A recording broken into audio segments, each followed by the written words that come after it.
Okay, that looks like it worked. We are live. Hello, everybody. This is Roberto. Really hope you played something awesome today. Welcome back to another live stream here. So we're doing Creator Economy Insider again today here over on YouTube, LinkedIn Live, Facebook Live, Twitch.com, Kick.com, and X.com. So welcome. Um, Thank you for joining me on another channel review stream. So the rules for this are in the description, but basically the way that it's going to work is that we're going to be doing some channel reviews. We're going to do up to 20 of them. Any of them that go past the 20 cap are going to be pushed to next week's live stream, because I have a pretty big announcement. Is we are going to be doing weekly YouTube channel reviews going forward for 2025, as long as I'm not traveling or sick. We're going to do them either Friday in the after work hours. So for those of you on the East Coast, a lot of you get off around 5:30. We'll be doing them around 6:30, 7 o'clock in the evening. Usually we'll finish after about 2 hours. So if you have evening activities planned, still gives you some time to do that later, or to just get an early night's sleep for a change. So we'll be doing that. I am a bit of a homebody, so I don't particularly care. So we're gonna be doing that. If we don't make it on Fridays, we'll try to do them on Saturdays, following a little bit after Nick Nimmin's stream. And the exceptions to this, like I said, will be I'll be traveling and out of town if we don't do it, or it'll just be that I can't do it. I'm sick. I'm not up to it. When we travel out of town, I've actually upgraded my travel setup. Some of you guys saw that in my community tab post. So we'll have my travel set up for us to try to do them, with me having all of my extra gear and things like that. So we'll be doing these channel reviews for you. And part of the reason we can do that is because of one of our favorite sponsors, our good friends over at 1 of 10. And I'm looking for, here it is. Yep, our good friends over at 1of10.com to help you with ideation and strategy. It is actually one of the best tools I've ever used. And so I also have my discount code in the description for you. If you use code Roberto, you get 50% off. If you use code AWESOME, they give you a 30-day free trial so you can try it before you buy. That is my affiliate link, costs you nothing extra. In fact, if you use my code, it saves you money. So thank you to our friends at 1 of 10 for helping sponsor and for helping us with setting up our channel reviews. We're going to also be doing our channel reviews a little bit differently. So when we pull them up on the screen and we have your super chats here, and StreamYard should be auto highlighting and auto starring the super chats, but I'm going to make sure that I go through and do it, so that we're going to have a record of those. So I have your channels here if you're watching on YouTube live. And again, the best experience is here on YouTube. We're going to be reviewing your channels. And the way I'm going to do it is I set it up in the description for you guys to where you should know what the rules are. But we are going to make sure that we compliment one thing you're doing correctly, so we can validate you and know that, hey, you're moving in the right direction. Here's something you're doing well. Keep doing it. In fact, do more of this. Then we're going to have a criticism, constructive criticism. It's going to be good feedback, and it's going to be, here's something that's holding you back. Here's something you might be doing a little bit wrong, or that can be done considerably better, and that is not helping you, or that you can ignore or move on from. So we're going to make sure we do that. We're going to give you some feedback on titles and thumbnails specifically, and then one piece of actionable advice, and we're going to move on. We're going to try to keep each individual channel review to 5 minutes or less to make sure you get an understanding and some value. And we also want to make everything a teachable moment for everybody watching this or watching the replay. So that's the way that we're going to be doing the channel reviews. They will be $20 super chats or higher, or the equivalent for your country in United States dollars. And it does help support the channel and some other plans we have going on for expansions to the channel. You guys have seen that we've been pumping out a lot of content. I am still doing all the editing. My actual help is my brother helps with studio maintenance and some production stuff, but I do all the editing, all the thumbnails, everything. It's all me. So we do that. For Awesome Creator Academy, I have help from my brother and my sister who are on my team, as well as Andy Rivera, she's traveling abroad right now. She's usually in New York helping out. So we've got all kinds of stuff that we have planned this year for all of you. We actually are also going to be cutting up these streams using Opus Clip, another friend of ours, to get the highlights out for you. And eventually we will have on the highlights channel, we'll have daily highlights with teachable moments, channel reviews, YouTube clips. We'll be cutting everything up from the last 20 streams and posting clips for the replays there. So just so you guys know, that's pretty much all the main housekeeping I have. We're going to move on to individual channel reviews. Make sure you're smashing the like button for the algorithm. But let's get this show on the road and bring up one of these channels. So we have let's find the first super chat that we got earlier, just so that we're getting to everybody. So we got the Broski Reacts. Thank you for the $30 super chat. And the Broski React says, channel review super chat. Been doing this for 3 years. Not sure how to take my channel to the next level. Okay, great. If we finish up reviews early and we have time, I will run you guys through some content strategy on how to be a destination channel in 2025, 2026, 2027. Being a destination channel is actually one of the most important things you can do to grow as a content creator. And it's also a very specific strategy. It's actually the new way to grow on YouTube, and most people don't fully understand what that means. Also, the Broski Reacts, you're in luck. I actually just recently coached Magnify Reacts to 100,000 subscribers. He's an Awesome Creator Academy Pro Group member. For those of you who ever want to join the Pro Group, links are in the description. But I've worked with reaction channels before. We've successfully coached Magnify Reacts to 100,000 pretty recently. So good news for anybody doing a reaction channel. We know exactly what to do for that. So Broski Reacts, you're at the 12, and let's start the clock here. Let me start my desk clock here. So Broski Reacts podcast, commentary and reactions with swag. I dig it, and I actually dig the aesthetics. So very good job on that. This banner is fine. I don't necessarily care whether people have social media plugs in their banner or not. I don't know that it really matters, but it looks good, and this looks like it'll do good on mobile and all other devices. So let's take a peek at the overall channel. You led with your most popular videos just for people to know that you have them. That's still a common thing in YouTube, just so people know, hey, no matter what, you can see that I've had popular videos. It's kind of a way to show, hey, no matter what's going on, there's a reason to watch me. And it looks like you've been doing shorts.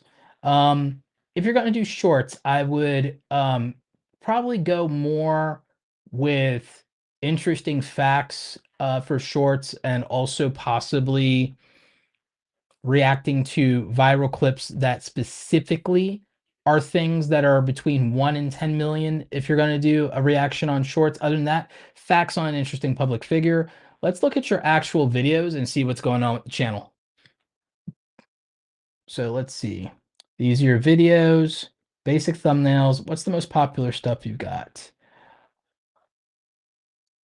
And then your oldest videos.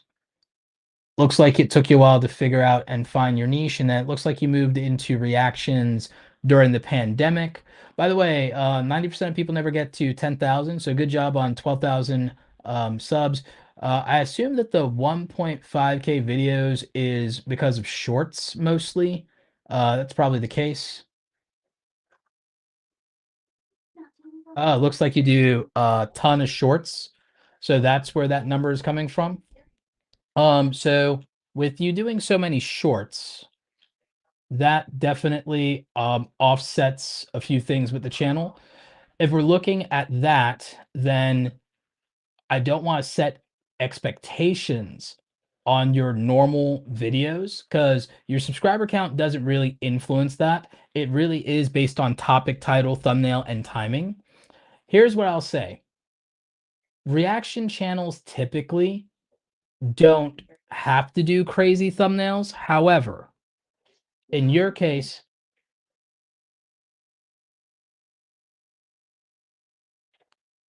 In your case, I would make the argument that the thumbnails are not nearly strong enough in such a saturated and competitive market for attention. They also don't have any branding at all for people to become returning viewers of yours or to prioritize you. So you don't really have something here, as best as I can tell, that is making you a destination channel. So the thing is, in general, the barrier to views, especially even on channels like yours, is still topic, title, thumbnail, and timing. You're selecting topics that people do care about. But I think that if you're going to do commentary and the social commentary stuff, that you need to be very thoughtful and selective about your cast of heroes and villains for your reactions.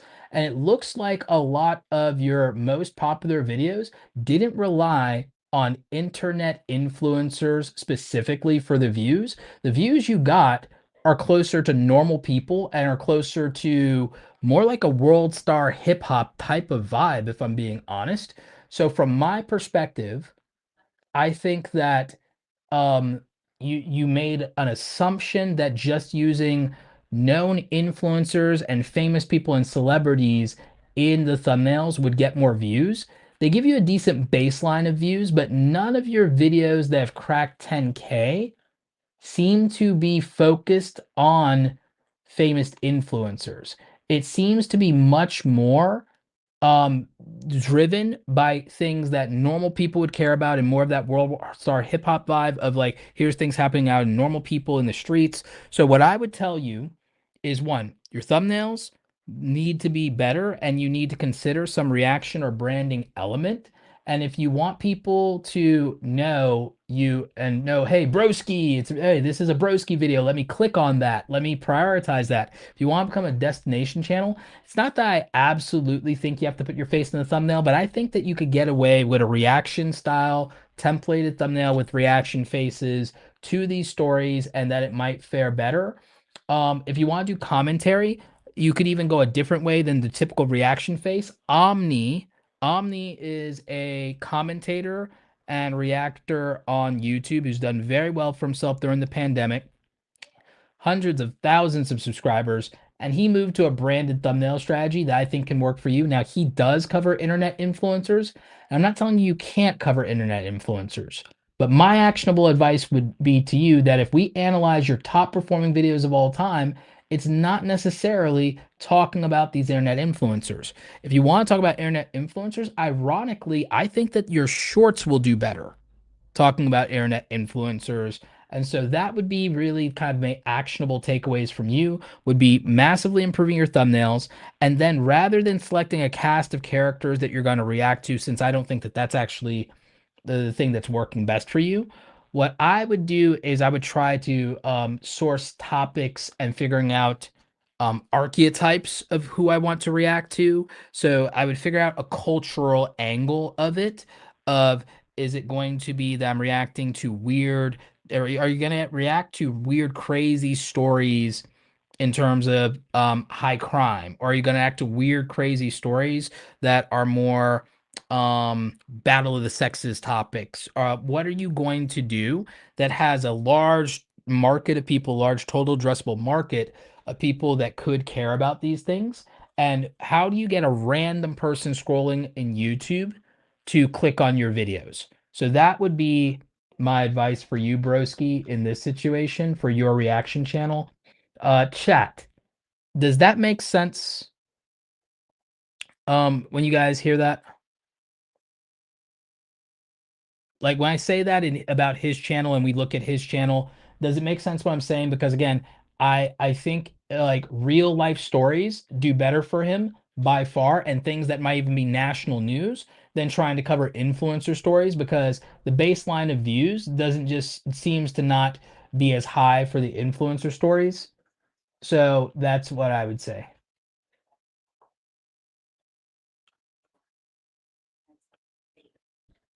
And that's not to say that nobody can ever do commentary about big influencers and that's too saturated. There's potential and there's ways to do it. So yeah, that's just a thought. But I'm very curious about what the rest of the chat thinks here.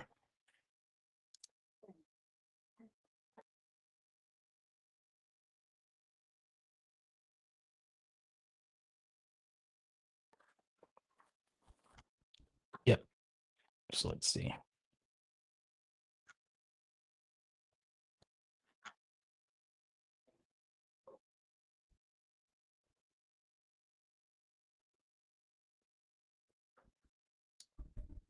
Overall, yes, people who want to watch influencer stories like watching shorts. Yes, I'd agree with that. And I think that that's pretty valid. Yes, requirements for the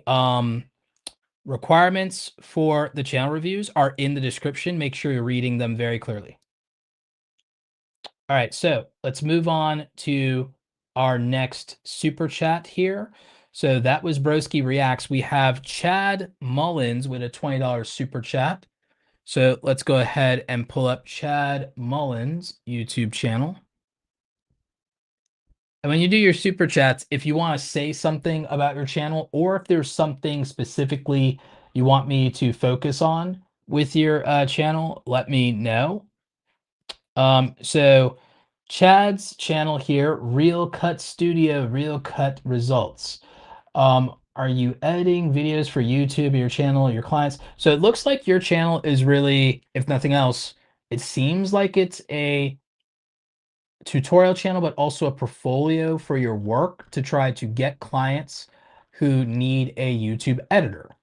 So if that's the case, I mean, that's what it looks like here.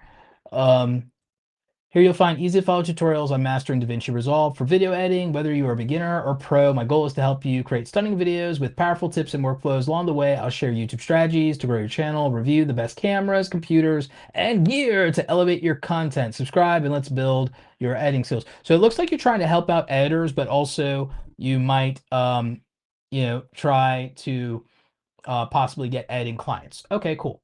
So what's the most popular thing you've ever done? Well, it was 7 months ago, and it was specifically a DaVinci Resolve tutorial. Okay, cool. So you have the thing that I'll compliment you on, Chad, is that you have a focus. You have a focus. I also think it's an accomplishment to get to 2,380 subs off of 45 videos. Mr. Beast didn't pull that off. Mr. Beast didn't even get 800 subscribers with 100 videos. So you're doing something very well. Took PewDiePie 100 videos to get to 2,500 subscribers. So you're doing well, Chad. So be encouraged. With that said, and with that in mind, I don't feel like your thumbnails are as strong as they could be. So my compliment to you is having a focus. You are focusing on video editors. You're focusing on DaVinci Resolve instead of every editing software under the sun.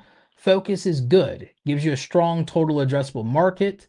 I started off with Photoshop and Premiere and Adobe tutorials. So I have done this niche before successfully. Before I started giving content creators advice, I grew to 100,000 subscribers focusing on freelancers that primarily need to know how to get clients and how to grow their business and how to use software. So I know that this has potential, and I know that if you make maybe 500-600 videos all focused in one direction, you could be at 100,000 subscribers at some point. That being said, your thumbnails, if I rate them on a scale of 1 to 5, mostly are a 2 out of 5 range. Your thumbnails need massive improvement, or you might want to consider hiring a thumbnail artist or have a thumbnail artist make templates for you that you can utilize and that you could swap out elements and components for. Because your thumbnails, my friend, leave a lot to be desired. So I hate to sound mean or cruel about that, but the packaging is leaving a lot on the table here, let's say. So, with that in mind, and it looks like from just an overview, the editing and production is spot on. It's mostly an issue of packaging. Now, despite that, there's so much interest in your titles, and your titles are so effective that they are carrying your videos and getting you views in spite of that. So they're getting you views in spite of that. What I would tell you is that in a tutorial niche, primarily, especially for video editing, you need to focus on some of the things you've done successfully in terms of specific features and specific techniques people want to do in DaVinci Resolve that they will always look up. And you need to address common problems for video editors specifically. I don't see a video on your channel about copyright music specifically. I could be wrong about that. I could search your channel and see if that's the case, but I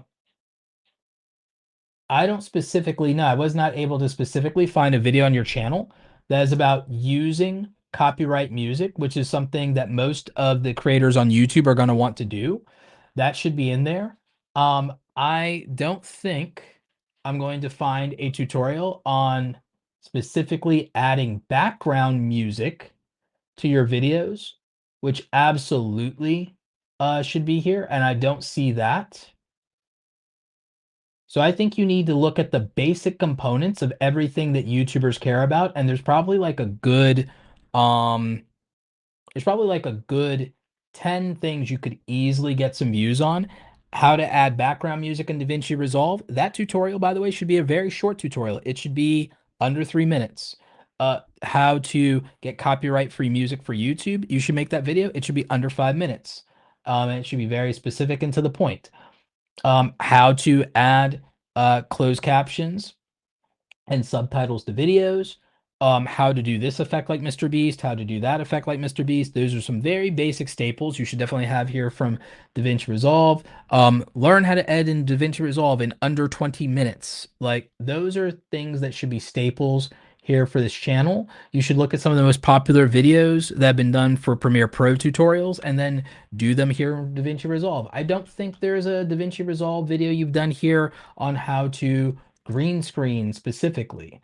I don't think that you have covered the best export settings for YouTube in DaVinci Resolve if you want to help YouTubers, or if you want that. If you're going to focus on video editors and YouTube tips, focus on things like retention editing, or 15 video editing techniques every YouTuber needs to know, or these are breaking down the video editing techniques or style of different YouTubers, how to edit a video in the style of Casey Neistat, how to edit a video in the style of Mr. Beast, how to edit a video in the style of Corey X Kenshin, how to edit a video in the style of Dream, how to like stuff like that. So that would be my advice to you, one tutorial channel to another. Hopefully that makes sense.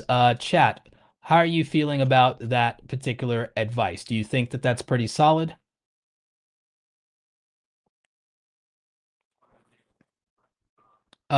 Thank you, Doug Hewson, for keeping count and keeping track. Appreciate you.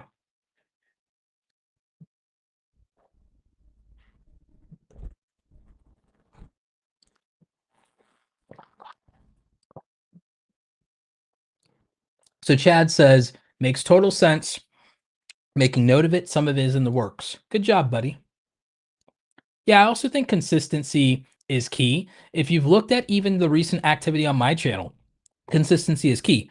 With just a week of videos, uploading 6 videos in the last 11 days, starting off the new year strong, massive surge in the channel in terms of views. We got a month's worth of views in a week, massive increase in subscribership, putting numbers on the board, and it's early January and we're still doing that. So that is the case. Again, if you're tuning in live right now and you're new to the stream right now for the channel reviews, the rules for them are in the description.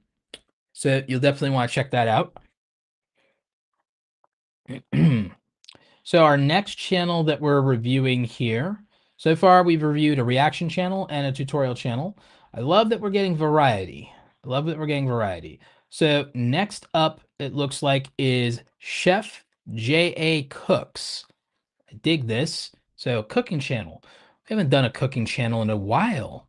And I've done and worked with cooking channels before, including the Vegan Baker and Bobby from Flav City. A lot of you may remember Bobby from Flav City. He was one of my early coaching clients. And I'm also good friends with Benji Travis, known to some of you as Benjamin TV. So I am very familiar with the cooking channels. Also, Living on a Dime to Get Rich. They do a combination of cooking videos, but also some other variety things in terms of pantry and other type of videos related to the food niche. Um, so very familiar with this type of content. Let's see yours though. And so, hey Roberto, this is Jury. This is Jury of Chef J.A. Cooks. J.A. is pronounced J. Okay, so Chef J Cooks, as in Jury. Okay, got it. Chef J. Please review my channel and give me tips on how I can grow it. Also, 3,500 yen equals $22. Yep, yep. I'm somewhat familiar. My dad was stationed in Okinawa. I still have retained some Japanese phrases and conversational words, as well as a weird ability to somehow still interpret and understand how much money the Japanese yen is. Let's take a look here.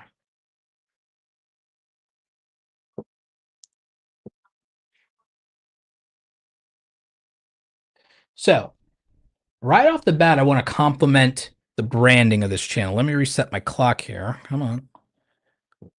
Right off the bat, I want to compliment the branding of this channel. I love the minimalism and I love the clean aesthetic. Works very well. I love that you're wearing a traditional regional outfit there. New videos every week, healthy eating the Japanese way. And you have your website. You have a website. Good for you. I love this. Um 426 videos, probably a lot of shorts included in that number. So probably a good strong subscriber count based on that. Love that you do try to customize the short thumbnails. These are excellent. This is great branding. A lot of you take note of this. This is actually extremely well done and it presents great visually. I love this. This is exactly what I hope for when I'm working with people, is that they have a good sense of visuals, because YouTube is such a visual platform. This stuff would also perform very well in Instagram. And a lot of you should be considering that for your brand deals. And aesthetics are a big key of that platform in particular, but they are very important to YouTube as well. I know people like to think that YouTube's on easy mode, but I do think that being able to create high quality, high effort content and demonstrating value and effort in everything you do has its place and is still respected heavily here on the platform. And I know for a fact it's respected by brands. So good for you and well done, even taking the advantage of the branding on the shorts. I love it. I appreciate it. I really like the approach you take to thumbnails. Minor criticism: the readability aspect of these thumbnails is hindered by the fact that you're not putting drop shadows on them. If you're using Canva, which you might be, instead of Photoshop, I can understand how that might be a little challenging to try to feel like you can get the drop shadows right, but you can do drop shadows effectively in Canva. You just need to watch a tutorial on it. Maybe I'll do one in the near future. Alternatively, you might be able to do this a little more easily in Adobe Express if you don't have Photoshop or are intimidated by Photoshop, at least when it comes to putting the text on here with drop shadows to make this pop and stand out. You don't have to be as extreme on the drop shadows as I am on my thumbnails, but it will make these more readable. Readability is very important when you are going to use text on a thumbnail. That being said, that minor criticism aside, I think these are strong thumbnails and I love them. I don't think you need to be in the thumbnails, because the big selling point for this really is the food, and I think it's interrupting your aesthetics. You caught on to this, I think, by just having it without in the last 4 videos or so. So I don't think your face needs to be in it in these cases. Faces can be good in some thumbnails for the sake of familiarity bias and branding. I actually think in your case that the aesthetic itself does the branding for you. Another thing you might consider, in my opinion, is while it is very simple to go ahead and use white text for this and it's clean and goes with the aesthetic, it also would be appropriate for you to use red text with a drop shadow to stand out, especially since it would go with the Japanese branding and then also be strong here. So I would use that. One of the other things I will compliment you on is your use of photography and the fact that you use good lenses and you probably are using macro lenses and you have a good sense of shooting food. Very good. If you're going to have text in there with that, I don't recommend having your own face in there as well. So I think that you could benefit from doing either red or white text. In some cases, it might be appropriate to do a combination of both and doing a heavier drop shadow to make the text readable and visible. Criticism on the thumbnail for the Napa cabbage for recipes.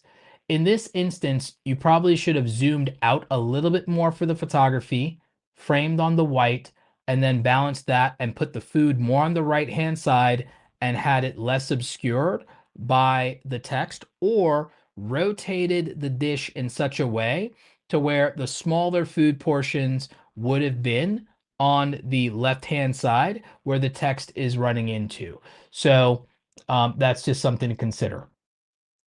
Also, I do like the idea of having the Japanese kanji text exist under or near the English translation for that on the thumbnails. So I do like that.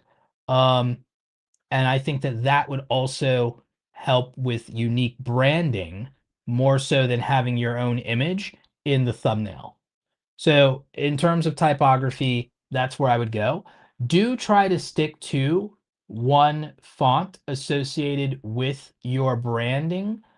Maybe two. It makes sense to have this, it makes sense to some degree for specific instances to have this sans serif font that you're using, like you do for the soba, for example.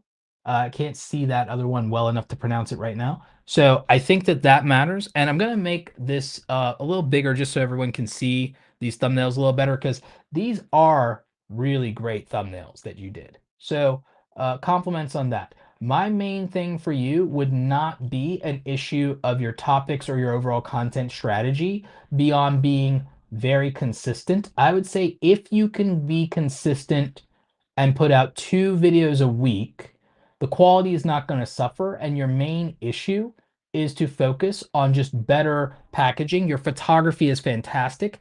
Your photography doesn't need any more work. It's really your typography that needs work. Your sense of layout and positioning is fantastic. It's just your typography. In case of the 5 soups, aside from needing the drop shadow, you also could have just reduced that text by about 30% and it would still be as effective, if not more effective, and we would see more of the soups. So again, a few online lessons in typography and learning how to use your graphic design program more appropriately with the text would do well.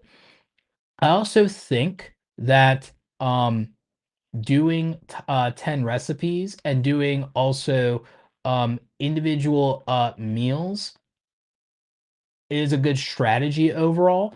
And in terms of your most popular content, I think doing things where there are 5 recipes possibly for one ingredient is a good series to pursue. 5 recipes with one specific focus as far as an ingredient could do really well for you. Um, 5 recipes with the cabbage can do good. Obviously, with the daikon, that did very well. I would also incorporate more things that use very specific traditional Japanese components, specifically like daikon, possibly nigiri, and possibly I would focus on things that are specific Japanese words that people associate with, like onigiri. Those would be things that I would be thinking of. I would also lean a little bit in to the popular otaku culture in the West in terms of food staples and things that Western otakus gravitate toward. Because just that colloquialism could just surface you a little bit more in terms of potential audience. Great job. A lot of teachable moments here. Many of you, you could be getting views based a lot more on good photography if you guys are not good at graphic design. And I think this is a great example that many of these videos can overperform and get more views than she has subscribers just through good thoughtfulness in the topic selection and the thumbnails focusing exclusively on good photography. A lot of you do not need to become graphic designers. You could win by becoming better photographers. Then I would just say a few lessons in typography and typesetting in YouTube go a long way. Excellent job. And like I said, I think that 2 videos a week is probably appropriate for you. And I think focus on concepts and recipes that have been proven to be popular for you and overperform. Find more ways to extend that. And for me, again, I just noticed that things that are more traditionally Japanese and known for that performed better overall in the channel. So, love some thoughts from the chat. Wow, it looks like we're getting close to our cap on reviews already.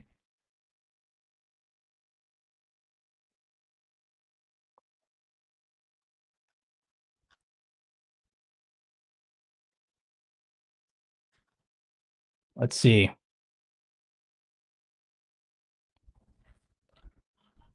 Oh yeah, a couple of people in the chat. The channel makes me want to follow. Yeah, no, looking at her channel is making me hungry, and I already had a salad earlier, and yet now I actually am hankering specifically for some sushi. But I don't think my sushi place is gonna be open right now, especially with the snow. But man, I got a hankering after looking at that channel. Yep, the letters don't pop. That's why I recommended either going with red, which would fit with the traditional Japanese motif, and also adding a drop shadow. Yeah. And hopefully, I didn't make you too nervous. Like I said, my goal is just constructive criticism. I think your channel's great, Chef Jay Cooks, and I really like it. In fact, I'm gonna bookmark your channel because I want to send it to my sister because she'd be obsessed with this.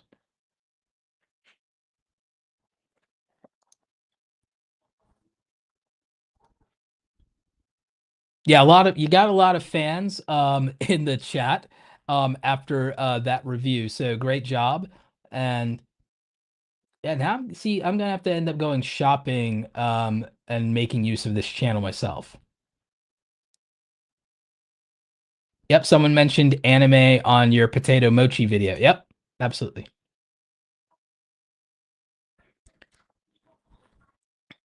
Arigato gozaimasu. Yep, thank you so much. Appreciate you too. Domo. Domo. See, I still remember some of my Japanese. Still remember. Let's see. Yeah, definitely probably got a couple of subs after that. Absolutely. Okay. So, let's hopefully get a channel that doesn't make us all hungry, right? So, Data Ray, thank you for the $20 super chat. Says, okay, I'd love to try this out. My channel is called Data Ray, and I'm talking about AI and machine learning. I'd love to hear your input.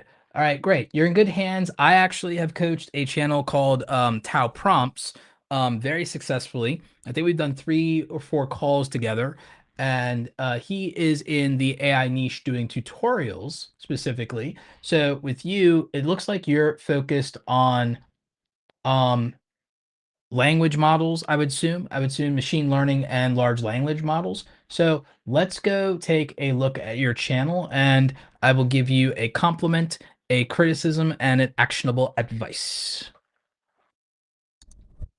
So let's begin. Okay, right off the bat, I feel like you should consider from a branding and aesthetic standpoint hiring a graphic designer on Fiverr that can help you build and set up some brand aesthetics because the banner has what looks like about I think there are 3 different fonts in here. We don't necessarily want that, and that's a little confusing. The blue hair definitely makes you stand out, but then the background shouldn't also theoretically be blue. If it's going to be the Matrix motif, it should have been maybe the blue hair and then the green and black background from a Matrix motif, and then that graphically would have been better. Probably also better sticking to a sans serif font that feels more digital. Maybe something like Proxima Nova would be very good in this case in terms of a font choice.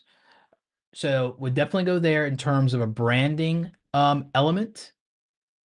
Could probably get a more, I want to say, like cyberpunk aesthetic going on. So maybe it's the blue and green, or maybe it is the blue and magenta in terms of cyberpunk aesthetics. Maybe. But you could also go again, like I said, with the Matrix motif. Let's see, you've got shorts, and the homepage tab is pretty light, so it's just popular videos, videos, and shorts. Let's see here. 45 videos so far, a good chunk of that possibly being shorts. What's your most popular content? Um, could trigger LLMs are done. This one's Google. Hmm. These are good in terms of the concepts that have done well. It seems that the titles are doing something that I actually talk about quite a bit. The thing that's effective about your titles is your titles are leaning into a psychological trigger called negativity bias, which means they lean with a negative slant. Doesn't guarantee the video will be negative, or doesn't say that you're a negative person, but they use negativity bias. I do this actually quite a bit in my videos from time to time. Some of my most popular videos have been benefited specifically from a negative frame that either mirrors the anxiety in the audience or incites anxiety around the topic or the potential for the outcome. So that is very powerful, and using psychological triggers is a valid title strategy. So kudos for you for taking advantage of that. It did work for your most popular videos.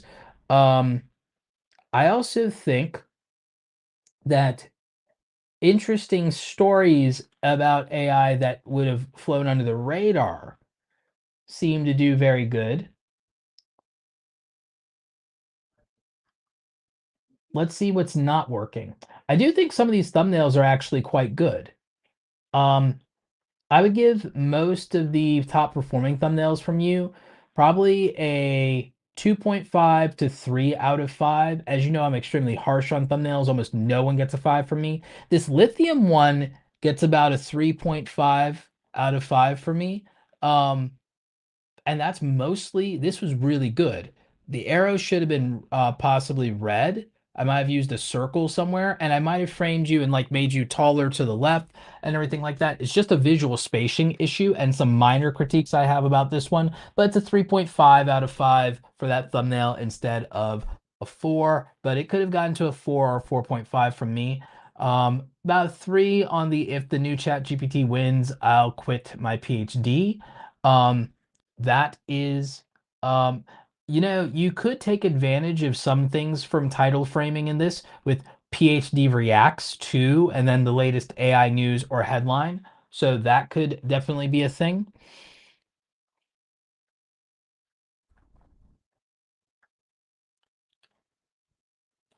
I feel like the title AI safety is a lie would have been itself better than just having it only as the thumbnail.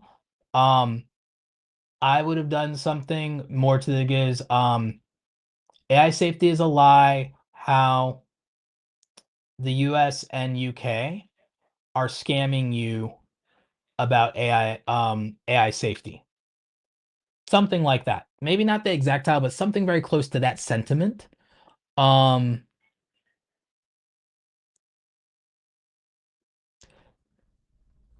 for the truth about every proprietary algorithm, um I might have led more aggressively. AI companies are lying to you about their algorithm, the dark truth about black box AI models.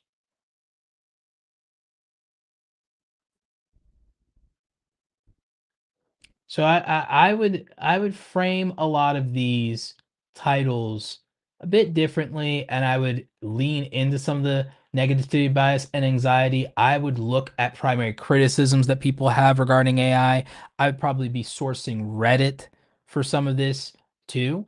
And so then I would use my framing, and I would use psychology, and I would try to even utilize ChatGPT and Claude to specifically come up with titles that I would tell it that my audience avatar has a negativity bias toward AI, has anxiety, and has concerns about AI regulation, AI safety, and also AGI.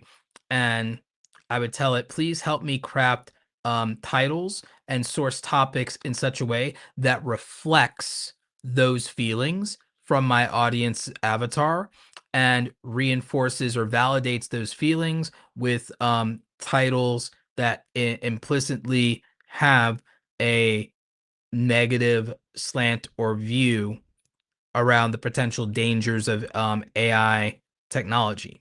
And so that's, and then I would have ChatGPT start there with helping me with my title crafting. Um, that's how I would probably approach that. And those are probably the changes that I would make when it comes to your channel, aside from the branding update by hiring a designer. And then um, I would do some research around the thumbnail standard around not only these topics, but I would look to the thumbnail standard of, say, a more veritasium. Yeah, there it is, veritasium. So I would look at a veritasium and even a magnate's media, and I would try to make thumbnails that are more aligned with this, that a random person can click on scrolling through YouTube. So I would try to, in theory, as a destination channel, become the Veritasium of AI. So I would look and I would source that here's a popular YouTuber that covers science and technology. My subset of that genre and that niche is AI specifically. So in my case, I would go, okay, using the standard of a Veritasium for my thumbnails, but using my framing and negativity bias, what would the Veritasium of AI look like as a destination channel? And then I would basically create my standards for my channel accordingly. At least that's what I would do. That's what Roberto would do. So, what do we think about that? Do we think that that's good advice? Do we think that that makes a lot of sense? What are we thinking? Thank you. And I've never heard that concept negativity bias before. Definitely lean into that. Yep, absolutely. Hey, did I think we actually maxed out our capacity for channel reviews. So I think we've gotten all 20 loaded up. We'll see if I have any gas in the tank after we do the rest of them, but I think that that's it. So those are closed up. We are full, at least for now. So our Brown Farmhouse, which means we've done what, 4 of them. So we have 16 to go, and we'll see if I have any stamina left. If I have any stamina left after we do the next 16, we might squeeze in 5 of them. Okay, so our Brown Farmhouse.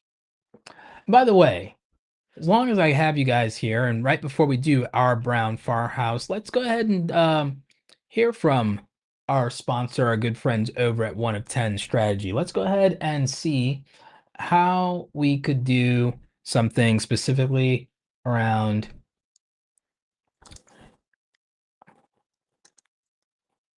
AI is more dangerous than you think.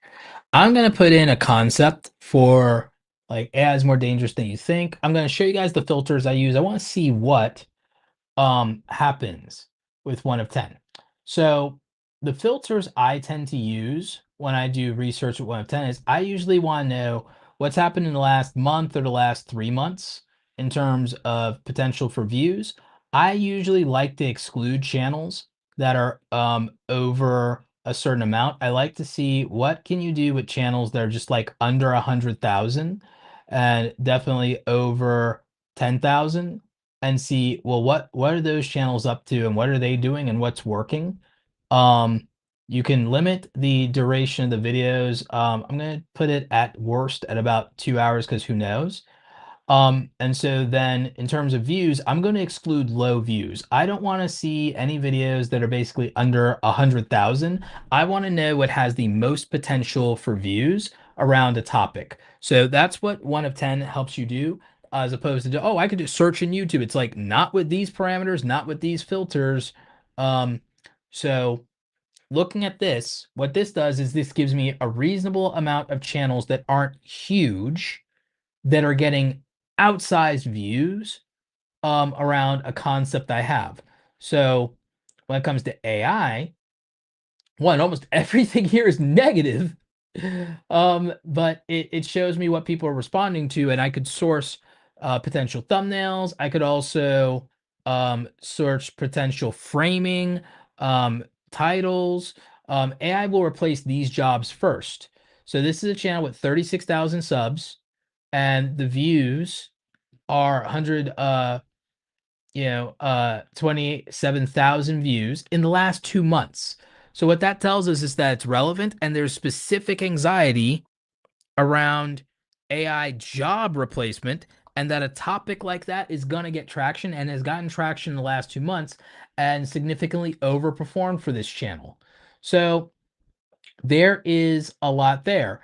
What if AI debated abortion? I had another one. AI debated illegal immigration. AI debated God.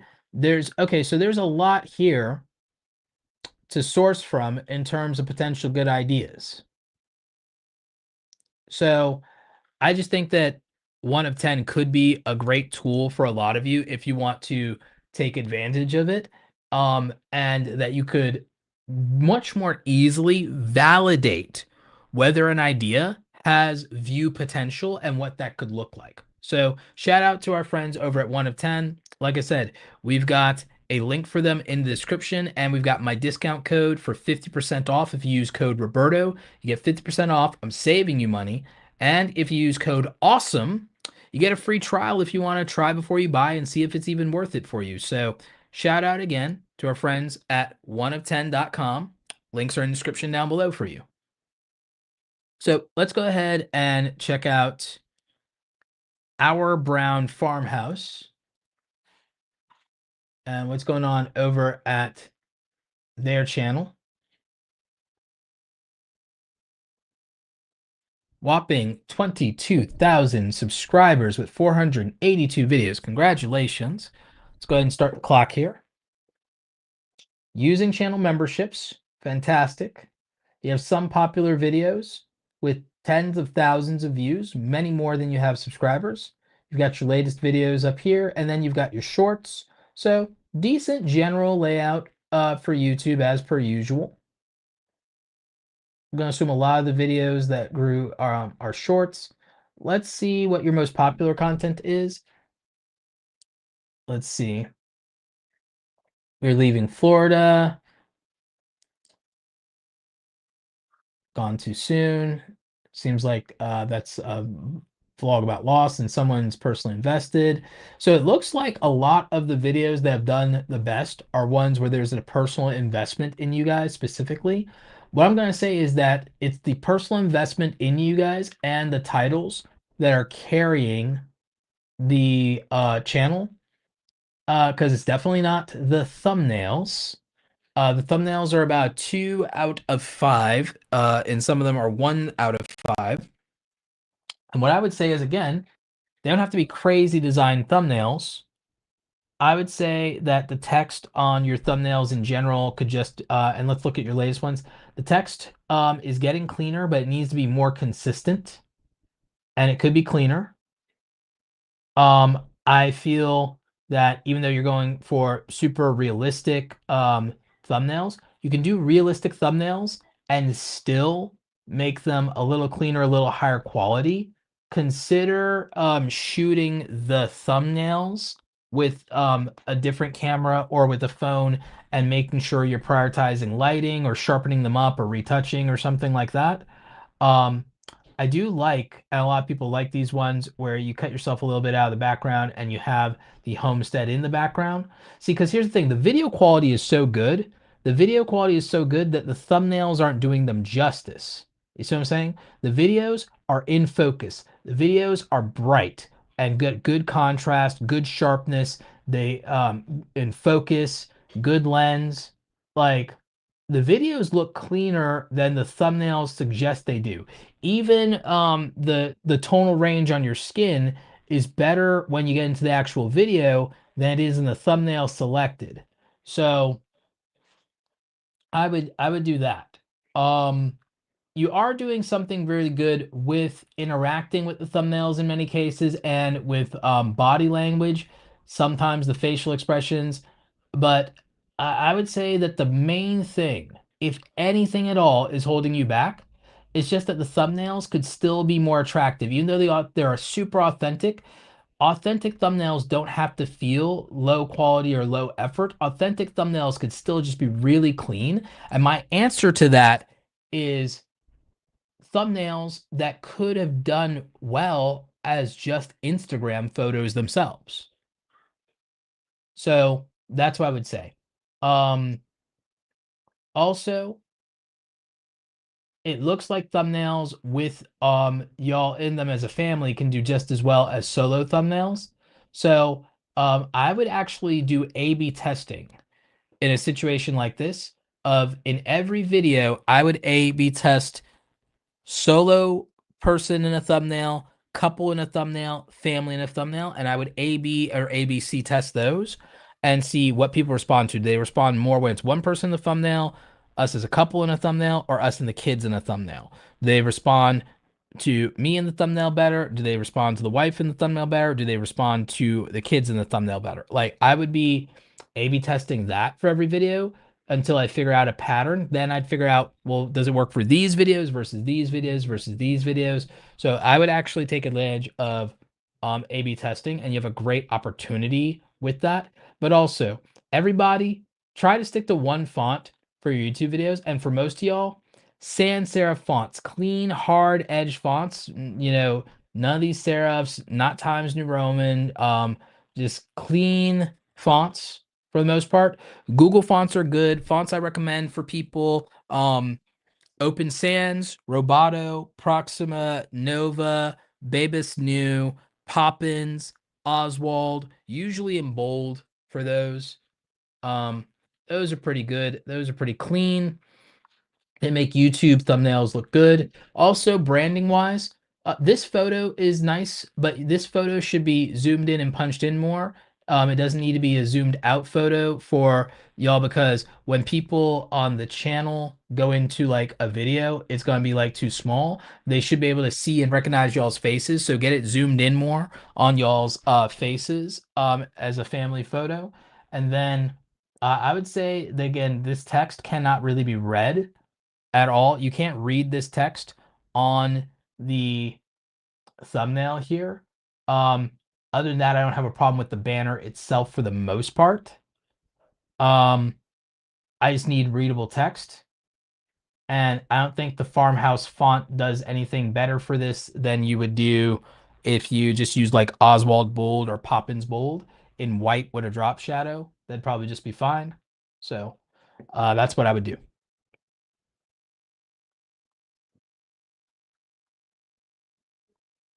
See if we have any questions or comments on that. Yes, people, do not forget to smash that like button, that thumbs up for the algorithms across the platforms.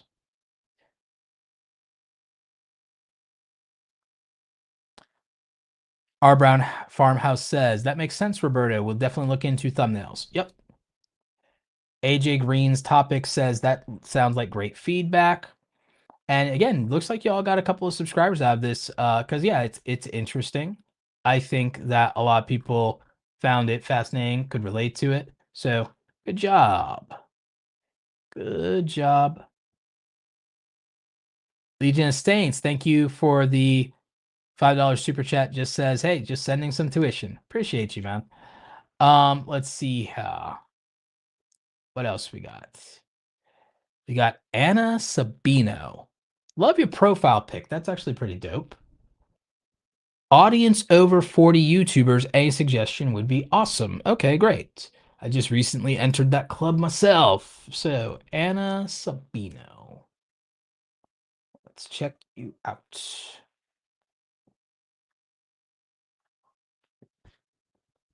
All right, so it looks like you're trying to help YouTubers over 40 specifically. These thumbnails aren't bad. These are about 3.5 out of 5, about a 3 out of 5 or a 3.5 out of 5. Not bad at all. Especially early on for a beginner who has not made 100 videos yet. So sharing my journey from zero to monetized, ways to create income streams with YouTube. Okay, great. So for YouTubers over 40, let's see what your most popular videos are. 3 weeks on YouTube, what nobody tells you, week 3 results revealed. I think you should, if you're not already, take a lot of inspiration from my friend Catherine Manning, who now just does regular vlogs about her life, but she used to do YouTube tips in vlog-like style and vlog-like content.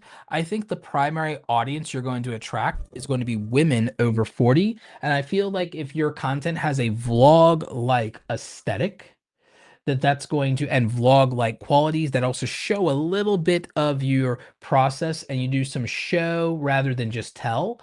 I feel like that, and you may be doing that in your videos, but I feel like that is going to play very well to that female audience over 40, is seeing that vlog like lifestyle content aesthetic, as that is the content that they will like to make on YouTube and will like to consume on YouTube. So I would actually position your content in the way that your audience likes to view YouTube videos and consume them.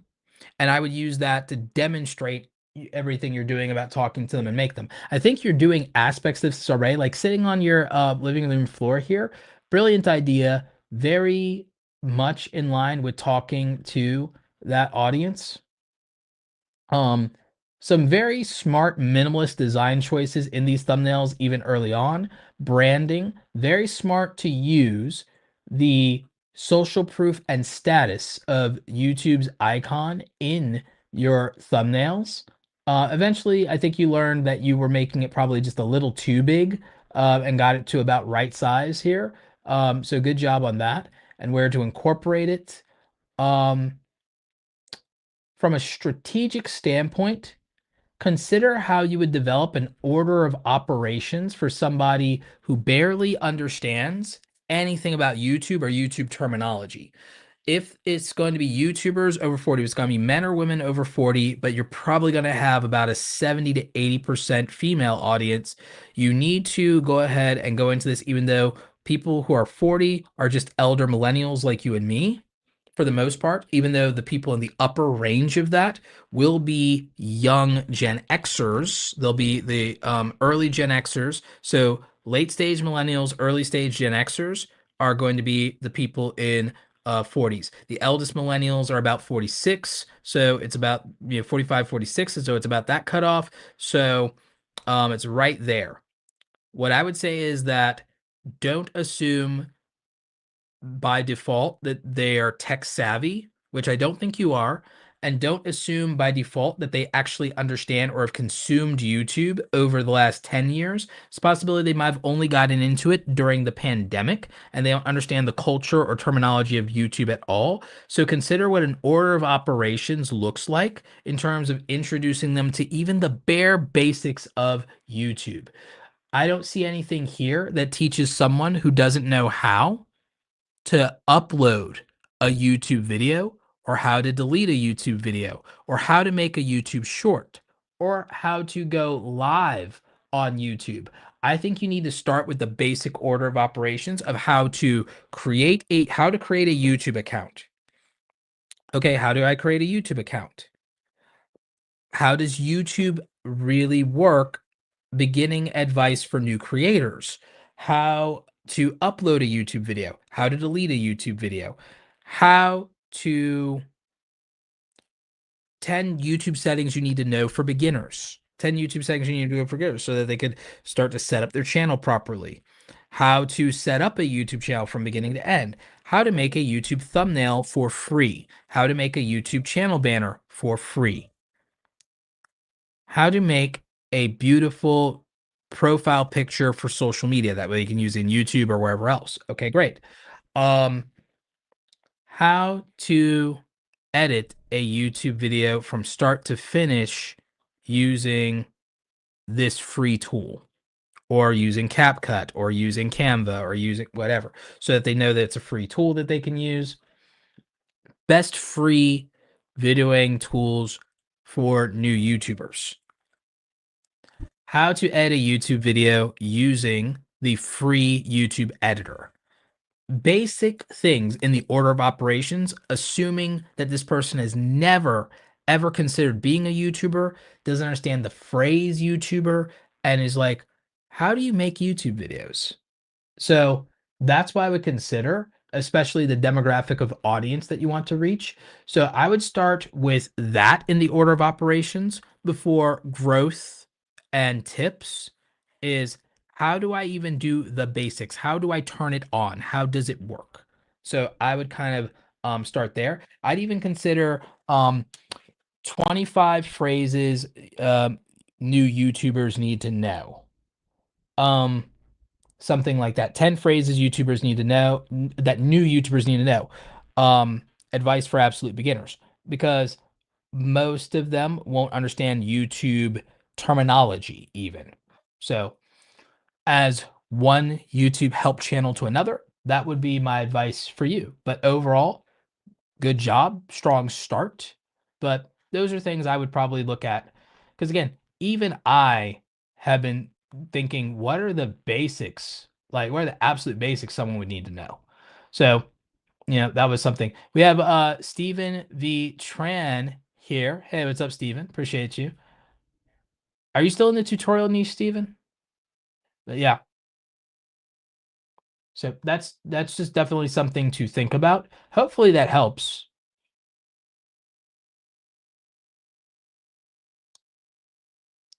Yep, motivation theory. Running. Yeah, when you and I started this, we had much less gray hair. Facts, buddy.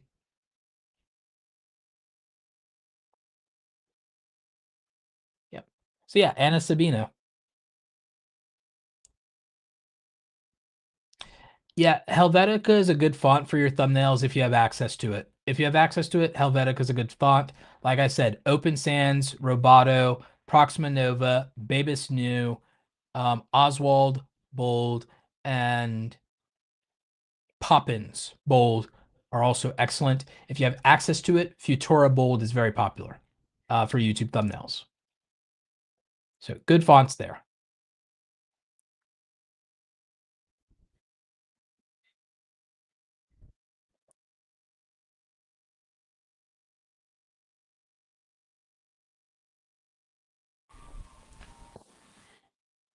Let's see. Let me see. Who's next? So I think we're about 8 of these in. Who's next? Geology Dude. Ah, I like this name. I like this channel name. That's dope. Probably should zoom in more a little bit, just a pinch for your profile pic. I love that we can see the mountains and the wilderness behind you, but it's like just zoom in just a pinch because it's so tiny. You can see it here on the screen here how tiny it is. But Geology Dude reminds me of Super Dude from All That. Geology Dude, love it. I love geology when I was a kid. Geology says, I'd love a channel review. Most of my viewers don't speak English, so I translate titles, descriptions, and narration into 100 language. Oh my God, you're a trooper to do that, to go that far. Let's see. Starting off the bat, I'm going to tell you, the thumbnails, they're a 1 out of 5. Right off the bat, the thumbnails are 1 out of 5. The banner and branding, a lot of this stuff could be a lot stronger and oh, excuse me. I want to show you an example before we go too far of I grew a crystal. There's stuff like in the geology niche that does really well. Stuff like Crystalverse is a really good example. These thumbnails are simple, but look at how well they do. As simple as this is, look at how clean it is. Look at the photography. Um, Look at how simple it is to understand. That's incredibly straightforward. So then and then also the branding. I mean, look at that. That's just very simple, elegant, clean, simplistic, minimal. So the thing is, when we go and we look at your channel, we could see that you instantly could be doing better um, just based on that. The content is being held back by its packaging. Books are judged by their cover. The text, in many cases, is very hard to read. The colors are not particularly attractive in terms of the color choice, and I don't fully understand the visual choices as well for these. Um, so I would take a lot of inspiration from Crystalverse, and there are other channels, but this one is just very elegant, very clean, and it's done very well with only 5 videos. And you can see aesthetically how clean it is, but it's also minimal. I believe this is shot on a phone. Um, so it's not that the videos themselves are incredibly high in overall production values shot on a phone, but shot at a phone as best as possible. So in terms of your own content, and then just even the thumbnails alone, the packaging is holding it back. You are capable and have gotten views in the past, but you could have many, many, many more because it's not that people find the subject matter itself incredibly boring, because I can find videos that get 100,000 views on the subject matter. It really is the old adage that a book is judged by its cover. So it's the packaging. In terms of the visuals that you're using in your videos, you could stand to improve those a bit as well. It doesn't have to be over the top or fancy, but it does have to go beyond the 1990s PowerPoint style. So that would be the constructive criticism that I would give there. What I will compliment you on is being smart and focusing on a niche that plays to your strengths, your interest, and something you have a background in, and wanting to bring that knowledge, and that it's authentic and it's not an AI channel, and making that very clear to people who would care about that. But with that in mind, like I said, Crystalverse isn't an AI channel, it's a IRL channel that's filmed and performed as a faceless channel where it's all top down and hands and voiceover, but it's done by an actual human being and performed by a human being. I think that your content can do just as well as Crystalverse, if but for better packaging and slightly better production, at least in your visuals. Um, and again, I think that these color choices are colors that people find very unattractive. I would just go to minimalism and would go with the cleanliness of either black or white. I don't see the need to use the pink or the pea green color. Most people don't find those colors particularly attractive. I would just go with a very elegant minimal aesthetic. So that's my thought there. Hopefully you found that helpful.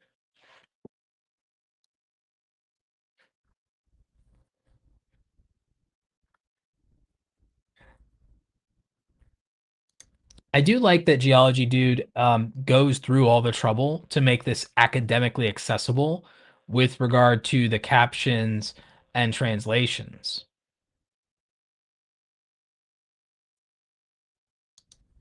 Yes, the thumbnails need work. Yep, absolutely. For a lot of people, thumbnails are tough, right? So in the event that you have a hard time with thumbnails, If you have an interesting subject matter, I would lean into photography. And I think that that's incredibly helpful, if nothing else. And again, I think a lot of you would benefit from some basic typography. And a lot of you, you don't know how to do the typography yourself. With that in mind, and I'm not trying to push this aggressively on you guys, but since a lot of you struggle with thumbnails, if your stuff doesn't lean specifically toward photography, which I think is the simplest thing, is to just get better at photography, even if it's with your phone. Even if it's with your phone, I just think that getting better at the photography would be good. But as far as layout and lockups and text and fonts and color combinations, you can also just buy the YouTube starter kit from awesomecreatoracademy.com, and you can use our thumbnail templates. We've done over 100 thumbnail templates and 100 other Photoshop files and assets for you, and that could help some of you. Again, if you don't want to buy it, that's fine. If you want to learn on your own, learn Photoshop, learn Canva. I highly encourage it. I have a graphic design background. And I understand not everyone does. I have a photography background. Not everyone does. Your best thing would be if you can improve your photography skills, even just with your phone, and then learn basic typography when it comes to text lockups and fonts and color combinations, and not pick unattractive colors or awkward positioning of text. But a lot of you just struggle with what looks good and what the rules of that are. If you get templates from me or someone else, it's just done for you and you can just drop your image in. So that's what I would suggest for some of you, because the thumbnail struggle is real. Books are judged by their cover, straight up. And it's hard. If it was a matter of looks, I would tell someone, hey, you're very attractive, you're very handsome, you're very pretty, very tall, but your style is so off that you just need someone to help you dress better and dress to your body type. And oh, this color goes with your eyes, so on and so forth. I would say if you can't get the help of a visual person to help you with aesthetics and look maxing in anything you do, and because the base of something is very good, but it's being thrown off by the attractiveness at a glance, being attractive at a glance with the looks and the style, then get some help with that. Either buy something pre-made or get someone to design it for you or help you, or have somebody sit down with you and say, let me try to teach you how to understand what looks good. And again, if your instincts are just really not great there, sometimes it's better to either have someone else do it or to get something pre-made. Um, but it does matter a lot. The aesthetic aspect of things for attractiveness, people get the ick and they're gone just like that. You have the best content in the world and it could die to bad packaging. It's one of the most important lessons that I've been teaching people. It's one of my bigger lectures in Awesome Creator Academy for our students. Um, the ability and necessity when it comes to YouTube to attract people at a glance is so important, because they will never give the actual content a chance if you don't. So if you can't attract them at a glance, they'll never give your content a chance. That's what you'd have to remember. And it's very, very important to position in the market of saying, what are people attracted to? Not what do I think is attractive, but what do the numbers say? What are other channels that are winning that battle in particular? So, and then, so what's the standard? What's the standard that the market has set on what they feel looks good? So, that's something that I think becomes very important. Motivation Theory Running says, I use your templates for years, still do. Got it through TubeBuddy. Thanks, man. Thumbs are art. I enjoy the process, but it's not easy. I would say that think less like an artist, more like a graphic designer, because the billboard test is what you should be thinking about for thumbnails, because with the billboard test, you have to scan text and it has to have a limited amount of words, because you're driving by the highway so fast, you wouldn't be able to retain it or understand it if it's not a limited amount of words. It's the same thing with your phone. You're scrolling through your phone so fast that you only will scan lines of text. That's why the positioning of the fonts and the stacking of the fonts is so important, and why it's good to do them to the left side exclusively. Putting text on the left exclusively is very helpful, because in the English and Western world, we go left to right, top to bottom. So that's part of understanding visual hierarchy. That's a concept taught in graphic design. It's also taught in visual design theory, and in photography is taught visual hierarchy. The other aspect is contrast. When I tell you guys, hey, I can't see the text because it's white on white with barely a drop shadow, or white on yellow or something like that, it's called visual contrast and acuity. This is another thing. Same thing with depth of, hey, if everything's in focus, then there's no focal point and everything's in focus. I'm in focus right now. My background is blurry. There's a reason for that. It's separation. It's called depth of field. So creating depth, dimensionality makes it stronger, higher perception of quality. All of those things matter incredibly when it comes to an aesthetic that allows people to separate things visually, prioritize, and be able to read accurately. I'll give you an example to some degree of this by promoting my book. So when I pop my book up on the screen, and again, there's a teachable moment here, so bear with me. And oh yeah, actually, let me switch something over real quick. Here we go. Okay, so here's a teachable moment for you. Teachable moment. Visual hierarchy left to right. So I use color separation and visual contrast right now to put the promo banner for my book on the screen.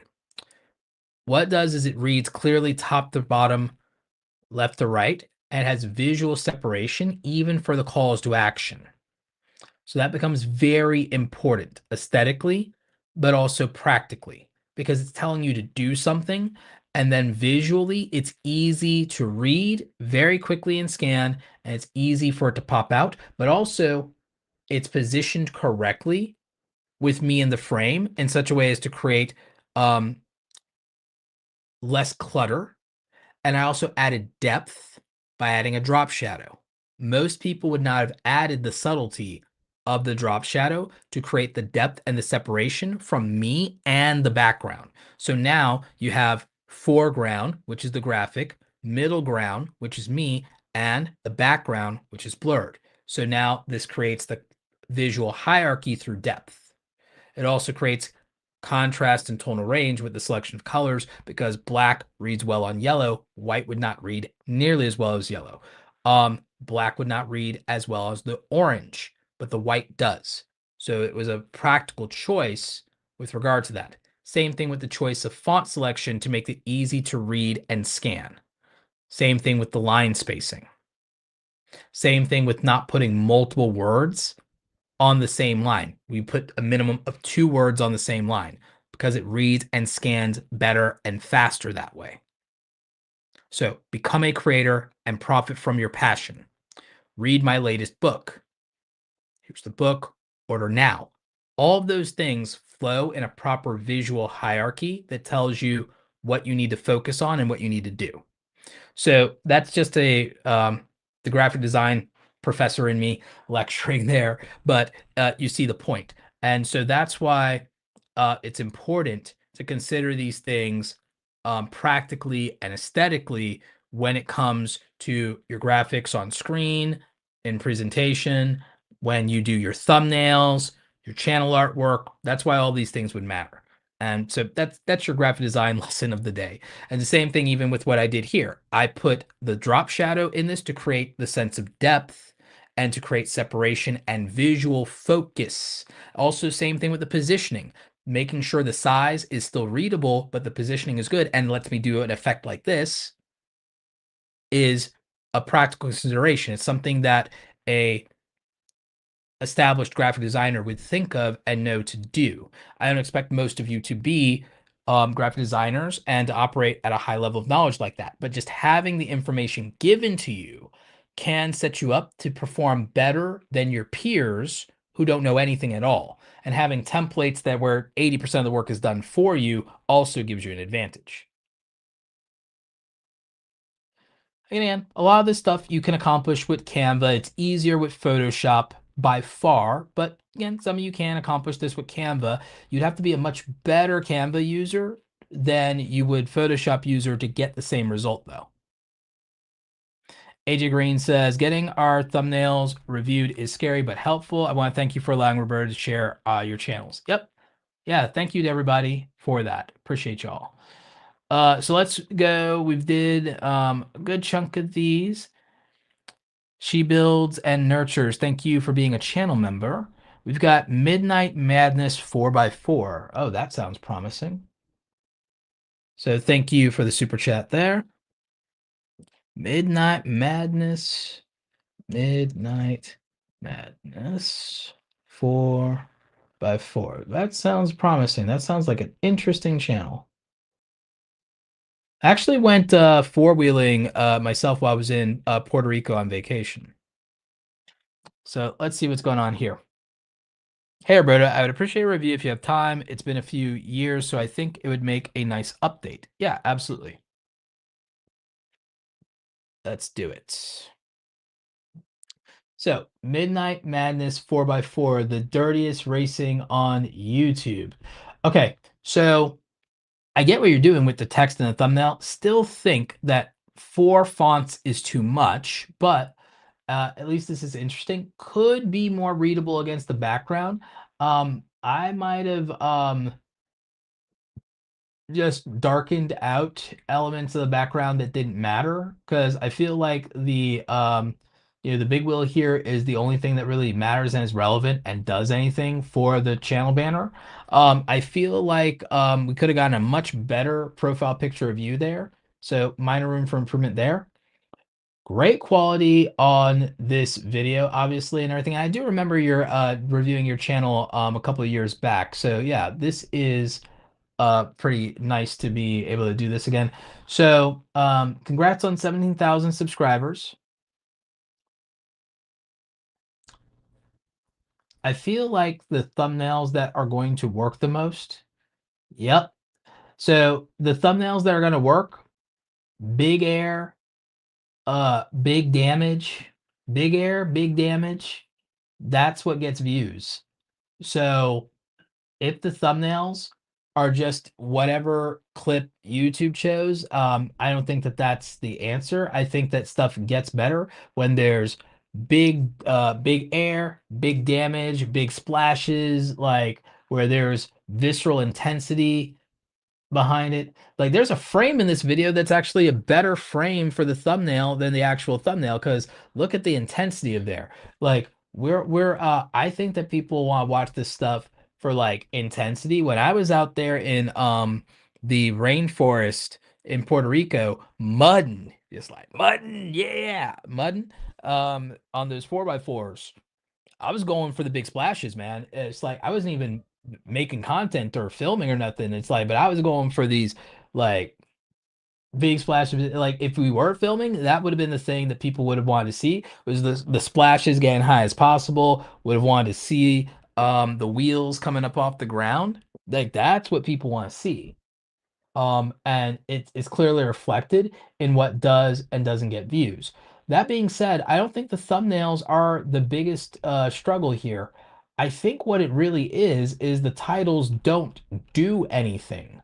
Um, the titles read like the name of the video file or like a journal entry instead of something that I might care about. Um, so I think that that's really kind of the issue here, right? Like I would watch a compilation of like trucks and four-wheelers like flipping.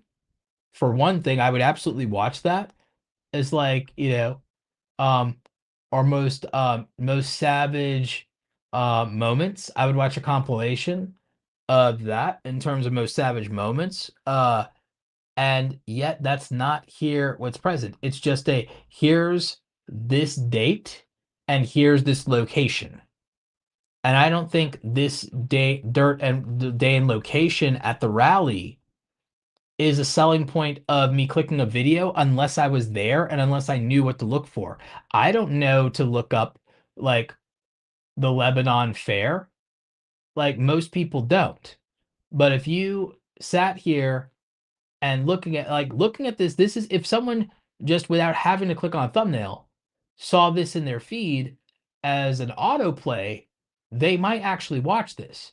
Like, I think a lot of people in the chat are actually interested in watching your channel, but there's no way they would click on any of these videos probably if they were just scrolling through by themselves, because the titles don't do anything. The titles don't entice us or attract us in any way. So we wouldn't know what to expect from any of this. So that's the thing. But if you like, but if like I know that I'm about to watch a compilation of a bunch of 4x4s flipping or trucks flipping, then that's another thing. Or most savage that like off-road rallies or dirt rallies, like most like savage moments compilation or something like that, then like, or you know $400,000 of property damage, that's more enticing to me by far. I love this thumbnail. I see the wheels up off the ground. I see the dirt. I love it. But like monster truck, like if I see monster truck madness, most savage moments, like 10 most savage moments, then that's something that I want to click on as a dude. Like, but other than that, it's like, what am I seeing here? So I want to have a reason at a glance to understand that this is a video I need to click on if I want a good time. I need to not be able to second guess that. So I want all of you to understand that a title and thumbnail combination is very important, because here's the thing. A lot of these monster truck ones, just off the photography, they're gonna get a 4 out of 5 from me or a 5 out of 5 from me because of how visually interesting they are, but they can't compel me to click because the title doesn't allow me to understand them. I need to be, without being a monster truck rally dude, I need to be able to be a regular dude and read that title and still want to click on it. You need the 1-2 punch of the title and the thumbnail. So you need that, because like that's like a 4 out of 5 to a 5 out of 5 thumbnail right there. Okay, because I'm like, I want to see what happens next there. Like, but why you need a roll cage? That doesn't do, like, you'd have to know the terminology to know and to care about that. Like, I need a title that doesn't make me think. That's the key to something like this, is I need a title that doesn't force me to think at all.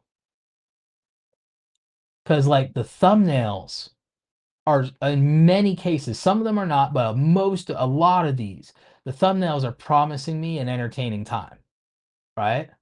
But that's not enough to get a commitment. I still need the title to have some emotionally compelling, interesting aspect of it that's like, yeah, that's going to draw me in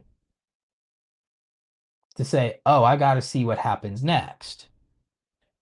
So, again, it can't just be a good thumbnail, everybody. It has to be a title as well that's compelling and that I don't have to think about it too long.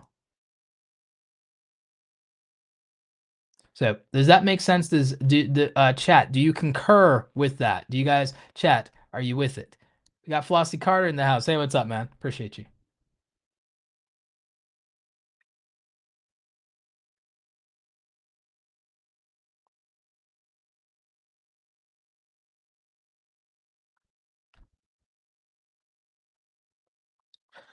Um, Knock Talon's Campfire has a question. I know that this channel is about monetizing your channel, but during the very early humble begins, would it be more important to have fun and experiment instead of focusing on consistency? My philosophy in life for this, in particular for men, is if you're in your 20s, sure, you can do interneting for fun if you're in your 20s. All of that stops being cubed if you're doing it for fun and it hasn't yielded anything by your 30s. So if you're very young and you're in your late teens, early 20s, under 25, no responsibilities, not married, no kids, have fun. Because that's who the big YouTubers are. The big YouTubers are under 30, usually under 25, not married, no kids. You can do whatever the hell you want for fun as long as you're paying your bills and you're, contributing in some way, shape, or form to society. You won't hear a complaint from me as long as you don't complain about the way things are. However, and this is me personally, my philosophy is if you are not where you want to be or have not secured your adult milestones, and then you're like over 30 and you're specifically a guy doing this in content creation, if you have your life together and you want to do this for fun, I have no issue. As long as you're not complaining and you have your life together, you're over 30, you can have a gaming channel. You can do whatever you want. You can make stuff for fun. You can not worry about monetization, views. You can screw off and do whatever the hell you want because it'd be no different than you playing basketball or playing video games or playing Warhammer 40K, whatever you want to do, if you have your life together and you're not complaining. If you are not where you're wanting to be or where you reasonably should be and your life is not together, I'm not going to personally co-sign you as a dude in your 30s or older doing YouTube for fun. I feel that's a luxury item of someone at that stage in life as a man who has their life together. That's me. I'm going to have the same criticism for overindulging more than 20 hours a week in hobbies in general for men that don't have their life together. That's just me. Grain of salt. I am not in love with the idea of people over 25 doing YouTube for fun. I think that life gets really challenging and difficult, and that responsibility becomes compounding at a certain age if you don't have certain things in order and in place in your life together. And I believe that is very unforgiving in particular to men who reach certain ages in life and don't have it together and don't hit certain milestones and aren't either successful or at least self-sustaining. And there's no sympathy in society for men who have not achieved that. And there go. I'm not going to co-sign unproductive things for the sake of fun because as much as I hate to say it, you really needed to get your fill of it in childhood. You really need to get your fill of it in childhood. I'm not saying life can't be enjoyable, but fun is a really interesting word. And I associate it a lot with childhood. And I just don't believe in Peter Pan syndrome needing to be validated or normalized. I think that what we enjoy in life as we mature and we get older and what we derive fun from becomes different. But I also view it at that point as you're entitled to have fun when you're a minor. When you're a minor, you're entitled to have fun. When you become an adult, from my philosophy, you have to earn it and you're not entitled to it if you don't have your other responsibilities reasonably met. If you're not meeting your responsibilities as an adult, I don't think you're entitled to fun and leisure. And that's just me because I feel you should have an overwhelming frustration and desire to have a secure, stable, orderly life and feel productive and feel like you're doing what you need to, and that you've eliminated the other anxiety points that rob you of your peace. Because I think that peace should be more important than fun. And I think for an adult, if you haven't met your responsibilities, that you don't have to where you don't have peace of mind, then what you're calling fun is really just a coping mechanism to deal with the pain and anxiety of a life that is in disorder. So I believe that establishing order over your life, meeting your responsibilities, and removing a lot of that pain and anxiety and having peace is a priority and prerequisite as an adult to be entitled to fun and leisure. But that's a philosophical point that I don't think everyone would agree with. But that is a mandate that I have regarding to men of certain ages and milestones in life. I'm more lenient to anybody like under 20, maybe to a degree up to 25 to a point, but I also have very reasonable in my mind expectations as to meeting responsibility and being able to take care of yourself if you're going to justify spending reasonable amounts of time on hobby and leisures and non-productive things that don't better you as a person. So when you want to do certain things, I feel that at that point, the reasonable thing to do is with content creation. If you're a man that's like over like 30 or whatever, is I want you to be prioritizing monetization and learning to enjoy the process of being successful more than I want you to just do something purely passionate and enjoyable. Because I think the answer you're seeking is if you can make yourself a full-time content creator doing something that you're good at, that prioritizes making money, that you actually like, that has a community you enjoy serving, it is a preferable situation to go to being a full-time content creator in something reasonable to monetize that is sustainable long term than to work a 40-hour a week 9 to 5 job building someone else's dream if you don't like the thing you're doing. If you don't like the thing you're doing.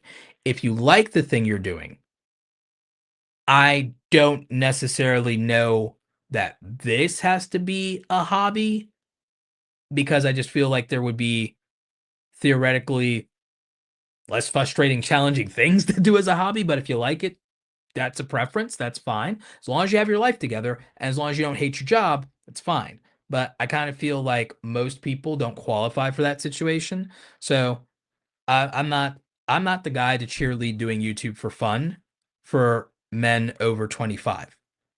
If you're a kid, have fun. Kids are supposed to have fun. But I'm not the guy to cheerlead YouTube being fun for men over like 25 or 30 if they're not crushing it. If you're crushing it, you can do whatever the hell you want. You've earned it. But that's just me. So you asked what my, you know, I feel like you're asking for permission. I'm not the guy, and you don't need my permission. You can live life on your own terms. You can make your own determinations of life. But if you're going to ask my views and my philosophy on things, and I'm not the person to grant that kind of permission or to validate that point of view or to validate that feeling because I'm much more rigid on that and I'm much more judgmental on that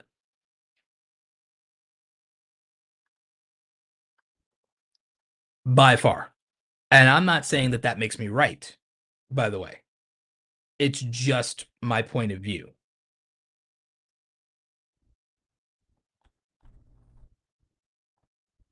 Geology Dude says, Roberto, I just ordered your Create Something Awesome book. Thanks again for the review. Yeah, no problem. Appreciate you. Thank you for ordering the book, anybody who does it.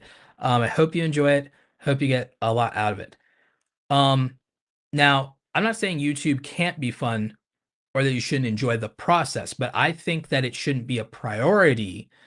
I'm the guy who believes that peace of mind, stability, security, that those things are a priority, especially as you get older. I don't think fun, excitement has to be a priority because I think that chasing that, sometimes the price you pay in your peace is too high for it. And I think that the older you get, the more you realize that. But I think for younger people, while excitement and fun is still cheap enough to cost you less pain, that get your fill of it while you're a kid. Because when you're an adult, you have to prioritize other things, and I would say peace is paramount in what you have to prioritize as an adult. So get your fill while you're young. Now, if you succeed early or you sacrificed to succeed early, you get to have a lot of fun and leisure because you bought your way into peace earlier. So for people who do FIRE, for example, financial independence, retire early, like that's different. Like if you hustle a lot when you're young, to clear all your responsibility and those situations, you get to have a lot of fun because your consequences have been reduced minimally, at least from a financial standpoint. You reduce the consequences. So, and you have more options. So that's my thought.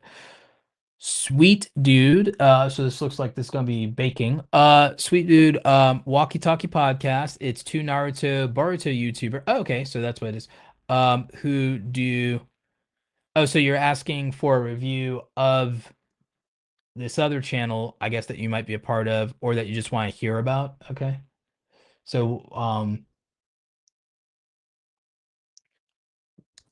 I guess that's what I'm understanding from this. So Walkie-talkie podcast. Okay. Yep, no, I get it. it's as described. So let's see here. So this is a podcast, and they talk about anime, specifically Naruto and Boruto. Very familiar. Looks like there's a lot of videos here. Maybe it's a bunch of shorts that are um, throwing that number up. No, it's not a lot of shorts. Is it a bunch of live streams? Is it daily live streams?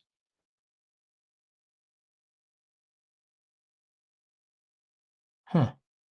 Looks like there's a lot of live streams, which I guess the live streams are the podcast. And then I guess maybe the videos are just individual videos or clips from the podcast or the Discord or something. So my advice is to not um, necessarily bother with these update videos. And there's a lot of inconsistency in the thumbnails and style there. In terms of the live streams, it seems like the live streams are the podcast, but it's not even being branded as a podcast. And the thumbnails are not anything special or would inform you that they're a podcast or that there's not really any sense of branding here. There's nothing that makes this a destination channel. And then looking at it, it looks like the whole thing's done in Discord, so for the most part. So there's like no production and everything like that. The pinnacle of this type of podcast, the pinnacle of it is Trash Taste. Trash Taste is, I mean, I'm not expecting every small YouTuber to come out swinging like this, but here's the thing. This, if you're looking for this type of content, well, here's a branded thumbnail, and this is a top tier thumbnail design without it even having to be that special. Like, and somebody on Fiverr can build a template for a podcast like this very easily. It's also branded as a podcast. It has episode numbers at the end. So, like the Walkie-talkie podcast, I feel like the branding and thumbnails are a 1 out of 5, but it also seems like even the production effort put into the podcast is not something that it seems like the podcast from a production standpoint is something that the audience could just do themselves. So that's eliminating the component of being a destination channel. I can't speak to the quality of the conversation. I mean, we don't have time to watch it or listen to it. Plus, I don't want copyright issues or nothing, but like there's like I mean, clearly there's like a fan base and a community here and that they've cultivated at least a couple hundred real fans that show up for everything, and that's commendable. There's consistency here, but what holds back growth and new adoption is the fact that the effort required to do this feels like the effort the audience could have made themselves with their friends. You have to be at least a couple notches above that to really grow and build an audience and a community. Um, because if the audience could just accomplish the same thing very easily with minimal effort on their own part, then that's not a standout quality. Not to mention a competitor can just come along and put in a minimal amount of even more effort and win. So I think that take some inspiration from the boys over at Trash Taste, and I think that things could go a lot better. So that's going to be my advice.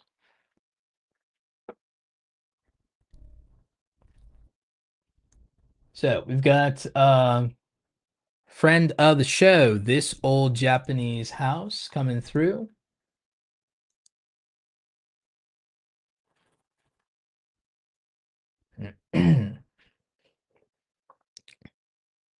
Thank you for all you do. I love a review. If you have time, I started doing house tours, but I've been trying to incorporate more old house vlogs. All right. So let's see it. So 3,000 subscribers, 131 videos, 40 something, half Japanese, half American, expat living in Japan's countryside. Beautiful aesthetics here. Um, I feel that there's some good stuff here potentially. I think traditional Japanese things are going to be what's attractive to this channel and showing off those things. Also, maybe even some things from a strategy standpoint in terms of living um in that manner, a traditional Japanese this, a traditional Japanese that, a traditional Japanese like so on and so forth. I tried doing this in traditional Japanese style for a week, a month, something like that. But I also think the house tours thing is a good idea for you. Based on what's popular, I think in general, tours of things that have um high levels of traditional value and beautiful aesthetic value. I think that these two thumbnails here are superior in quality. In terms of your latest, um, sweet bean recipe was a good one.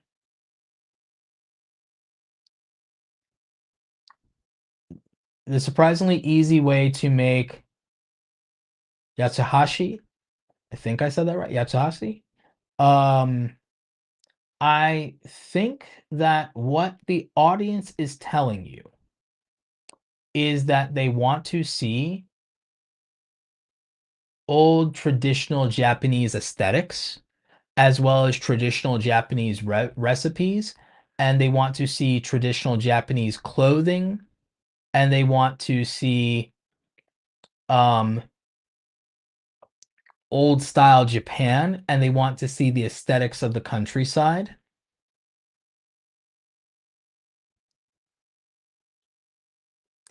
Most YouTube creators today are showing us a look at modern Japan rather than rural Japan.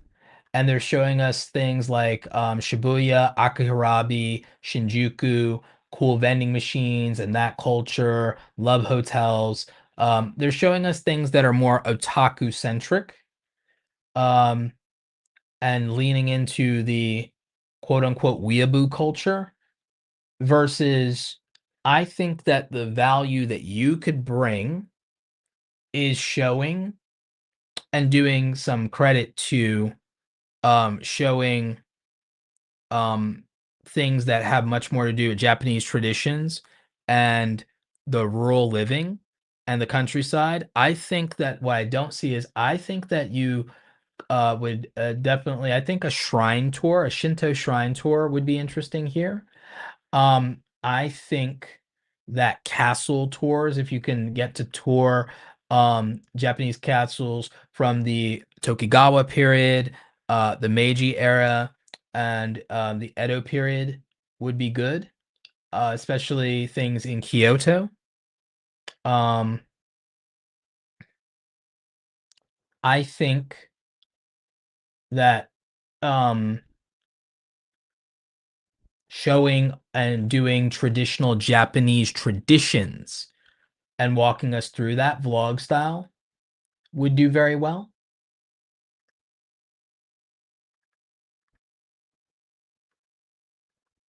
So I think that there's a lot of opportunity for growth here. I think that there's clearly some videos that people relate to more, and I think I pointed some of those out. I think showing off more locations and leaning into the truth about some aspects of Japanese folklore and even some things that have been tropes in anime, such as things from the Meiji period and the Meiji Revolution, showing something if you can that shows us an old castle that was defended by the Shinsengumi or something to that nature, or um, showing us if there is anything left of the House of Katsumoto. There's things that I think just that lean into some surface level things that a lot of us Americans, a lot of us gaijins would be able to possibly reference, especially if we are into the anime culture, and showing us those parts of historic Japan and rural Japan and what it looks like today could be very compelling and would make for good content that a lot of people be interested in. The aesthetics of the photography aspect of a lot of what you're doing works really well. But again, a lot of it's overshadowed by the fact that we can't read the text or the text is placed in an awkward way. So I would work on that a little bit more. Also, again, be very consistent in um, the text and font selection. But overall, I am seeing improvement and I do see some opportunities. So well done.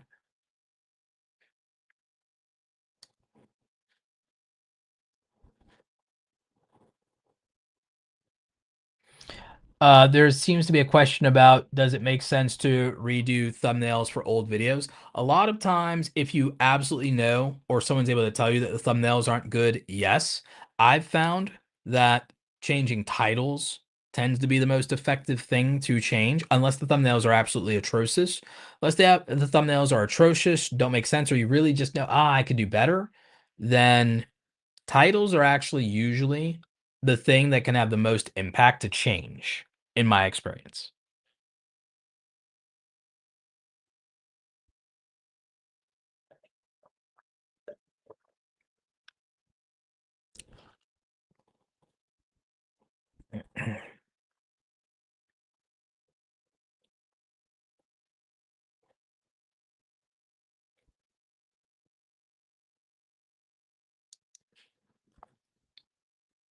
Yeah, the channel does look really cool.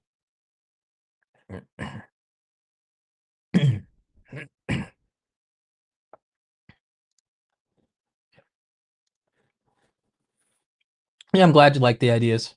It helps that you got a channel review from somebody who is very much obsessed with Japan and Japanese history and actually knows quite a bit about the culture, was obsessed with both actual history of Japan, but also historical fiction of Japan, and was is into anime, but is also very, very much into Japanese culture and traditions, and actually understands some of the aspects of Shinto and the Shinto beliefs and can reference that and would actually know some areas of mainland Japan to reference and everything like that. It's my well-roundedness that actually makes me good at this YouTube stuff. It's the fact that I'm one of the only people in the YouTube coaching sphere, let's say, that actually would have an understanding of what would attract your audience, in particular this old Japanese house, because it's the kind of content I would actually watch and actually have knowledge of the subject matter myself, even without being Japanese. So, oh, I've also coached 2 or 3 channels for Japanese expats at this point. I coached the Black Experience Japan. I have another gentleman I'm coaching who lives overseas in Japan now, who recently got his channel monetized. So, yep. So Doug, we got through 11 of these so far. Oh guys, we're not taking any more channel reviews. I need to put up something that says like channel reviews are closed or something like that. Um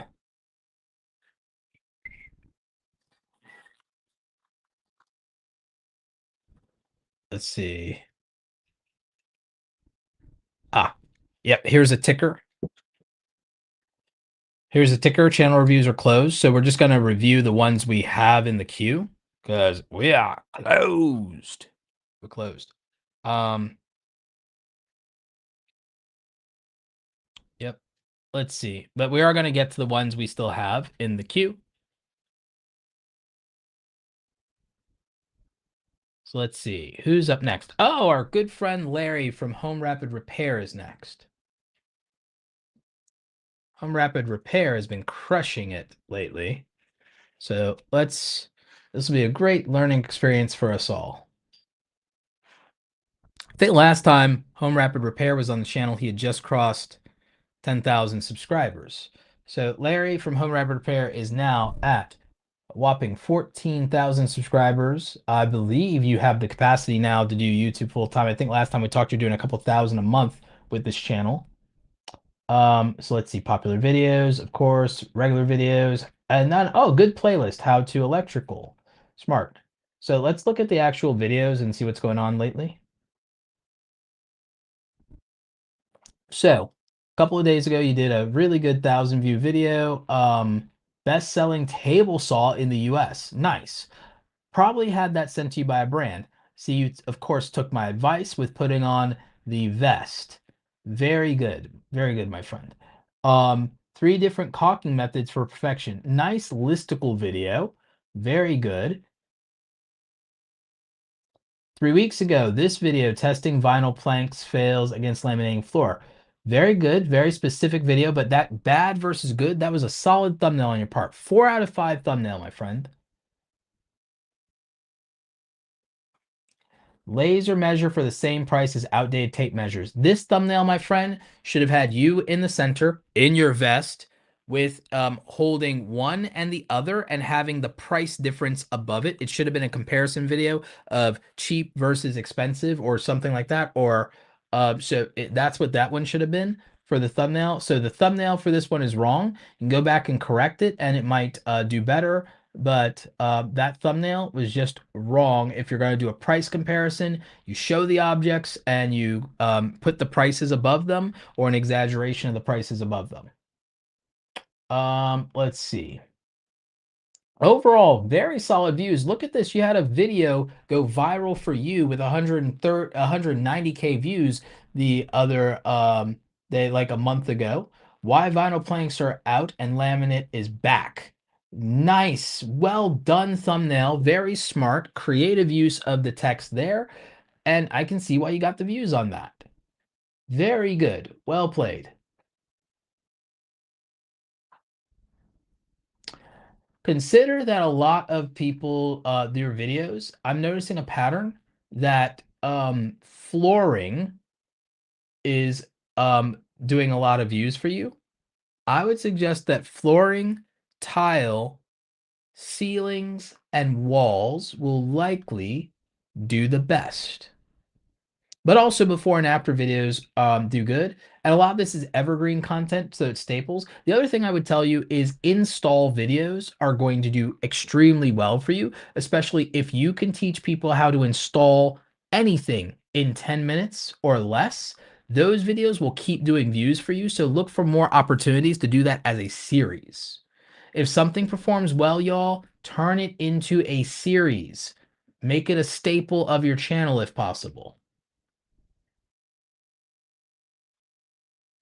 Also, best method is another staple and another series you can be doing, my friend. So, very well done. Impressive, Larry. Most impressive.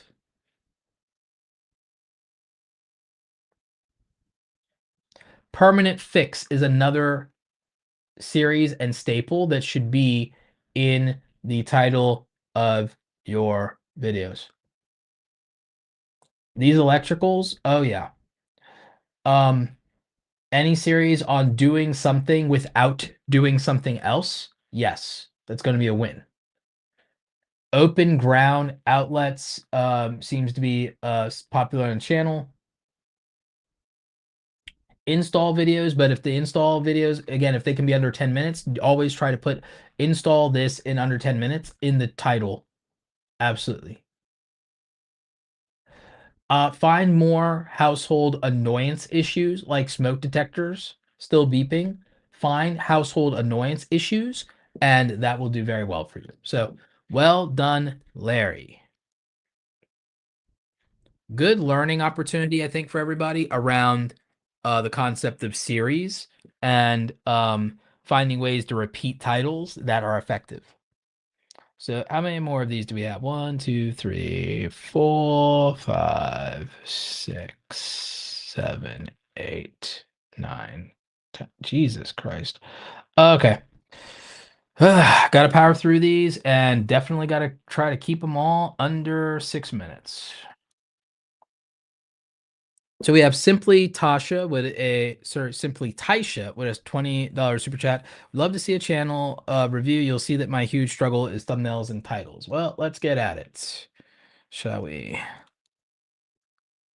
Good profile pic though. So Simply Tasha. Hope I'm pronouncing that right. If you're gonna do a clean banner, that would be a way to do it. Nice job. 1,000 subscribers, 87 videos. Yes, your thumbnails are a bit of a struggle, but they're not as bad as you think. Some of them look like I can give them a reasonable 3 out of 5, because there are good things happening and good elements here. Um, I just don't necessarily approve of the color choice here. But that's just me. I just don't think it has enough contrast in YouTube itself and pops out enough. But that's the thing. You are improving your thumbnails though drastically over the last month or two compared to where they were 2 months ago. So I don't love these thumbnails for 2 months ago. They are the most basic of basic, and these thumbnails are like a 1. So you went from a 1 out of 5 to a 3 out of 5. So good job on that. But you had titles that overcame a lot of those issues. Let's see what was working for you. So Zepbound week 33 update, 53 pound weight loss. So I think the weight loss journey and showing transformation is good for you. I think that in general for people, showing transformation is good. What I can say by hovering over your videos, that it looks like the videos are basic production level but good editing, and that you're at least using a microphone and probably you might be using a phone to film these, or at least a basic camera. So the quality is actually production wise pretty decent. Your big issue is the packaging around the thumbnails. I don't know that the titles are as bad as you think, given that what you're trying to convey is a transformation or a change or an update, because your channel focuses on a weight loss journey, as best as I can tell, and a fitness journey, and that you're focusing on Zepbound right now as a specific approach. And so I think that people are interested and attracted to this. I'm not really feeling like the views are off at all. The views, if anything, are overperforming for a channel of your size. And given the specificity of what you're doing, um, I don't see it to be that bad. Again, I think that this 56 pounds down is like the right approach to thumbnails for you. I just have issues with this particular coloring, but I can get over that very easily. I would say if you're going to do this particular covering, maybe a drop shadow for the text, or darken the background even more. Um, this 56 weight loss here at least has more visual contrast, and this is actually pretty sharp, pretty good. So I do actually like that. I see what you're trying to do with the I gained weight, but I would have darkened that background more. The green doesn't do anything to add any value to it as a green tint for that. So I would have just used a gray or black tint, um, or even used the darker blue or purple shade like this, and that was stood out more. I would have used a darker drop shadow so the red in a I gained weight stands out. The I also doesn't need to stand by itself in terms of that. Um, you may not even need the letter I at all. Just gained weight is sufficient on its own with that facial expression and body language. It kind of sells and conveys the point. So um, that's fine. I think that you yourself are figuring out the most impactful thing you can do in thumbnails and leveraging the weight loss. If you're going to do the weeks, I would still frame the weeks the same way you're doing for the numbers instead of pounds down, weeks of doing it. Sorry, somebody's at the door there.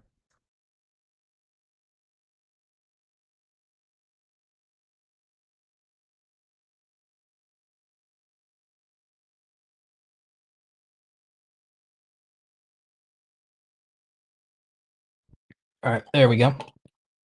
But overall, I feel like you're heading in a good direction and you're self-aware of the fact that you need to improve the thumbnails.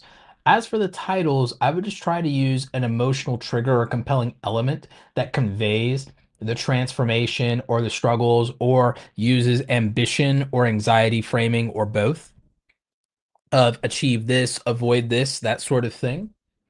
Overall, I think there's potential here, and I actually think the channel's overperforming because you're a baby YouTuber, you're under 100 subscribers, you're already at sorry, you're around 1,000 subscribers, you're under 100 videos as a baby YouTuber, so you don't have a lot of experience And yet I feel like you're overperforming and doing well, and you're growing and you're building a community. You have a lot of repeat viewers, and I think that you have a lot of the fundamentals correct. So, um, always room for improvement, but overall, good job.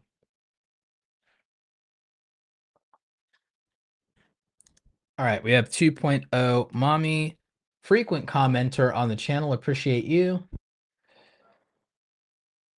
Let's see here.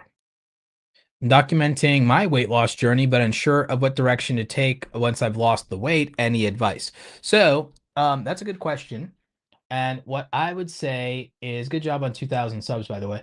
What I would say is I would focus and lean into things that the audience would still care about, meaning that even if they're not on a weight loss journey with you, they can be on a health and fitness journey with you, and you should take strong opinions and stances on things. For example, I would lean into, and I don't know how you feel about this, but I would lean into the conversation around health, food, and nutrition and the whole make America healthy again movement, because that could be really interesting for you in terms of talking about certain foods or things in food and how they affect us, and people would be interested in your take as someone who lost weight, did the work. Someone be interested in the take of someone who got themselves as healthy as possible, how you feel about um, health in a more broad and general way, especially around touchy and controversial health subjects. Um, and I think that that could retain people's interest because a lot of people have strong feelings about these things. So being able to have strong opinions and a point of view as someone who fought through a weight loss journey, I think can allow people to continue to engage with you and to have a reason to tune in after the weight loss. And then also about things where adjusting to life and diet and maintaining, because losing weight is something people do all the time. Maintaining the weight loss, that is something else entirely. Um, it's the same thing with getting fit. Like, you know, getting there is one thing, keeping it's another. So I would say that you should be able to maintain the audience by and even grow and continue to grow by leaning into very charged topics that continue to exist around health, fitness, nutrition, food, and diet. And I would even consider doing reactions to um big headlines around those topics in particular, um as a means of maintaining and keeping attention.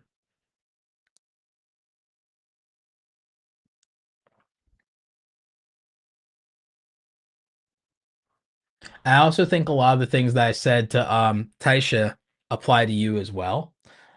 That said, I think that videos that have thumbnails that show results and transformation can do very well. I specifically have worked with a fitness channel, Dr. Mike Diamonds. I helped him go from 600,000 to 1 million subscribers in our work together. I think we did 9 calls together, and he specifically decided to focus on weight loss, particularly for men, obviously, like weight loss in his videos.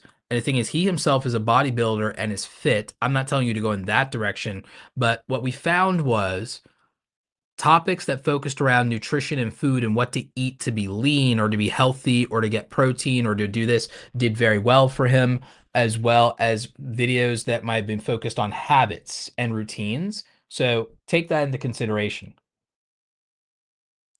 Should Mommy 2.0, so should 2.0 Mommy change her title name to reflect her weight journey? Possibly. It depends on framing. Um, it depends on framing because her whole thing is doing a factory reset and making a healthier version of myself a reality, hence the 2.0 Mommy. I get it. Um, so there's a brand there. So I don't know that that name needs to change. I think that there's a storytelling device there.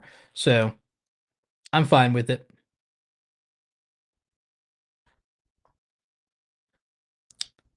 let's see. As for your thumbnails, 2.5 out of 5 in most cases.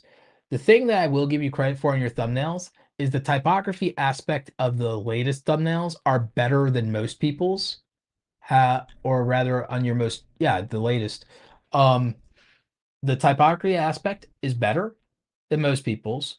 You're doing depth of field and getting the blurry background effect right. So in some cases it's a 3.0.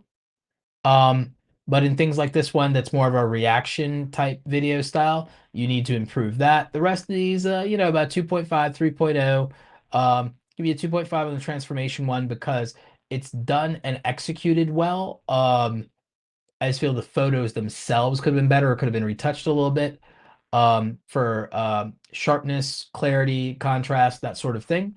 Um, but yeah, but overall, good job here. Channel is got a following and is doing well, all things considered. Um, with a smaller overall audience to pull from, your videos are overperforming. If possible, try to focus on consistency of one video a week minimum. Two, if you can manage. No problem, James. Appreciate our call earlier. And yeah, that's what I would probably be looking at in this particular instance with your channel. The banner could definitely stand to be improved. Um, Maybe you go with this red and green branding here in the banner. Think that could be good for you?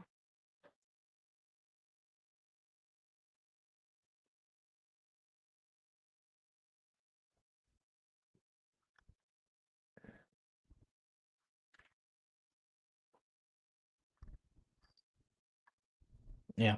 You've made strong improvements on the thumbnails because I think you could have guessed, that that would be the main point that I would be obviously focused on.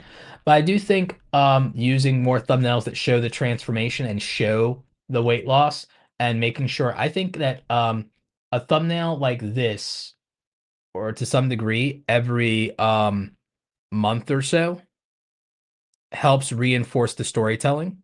So that's what I would say.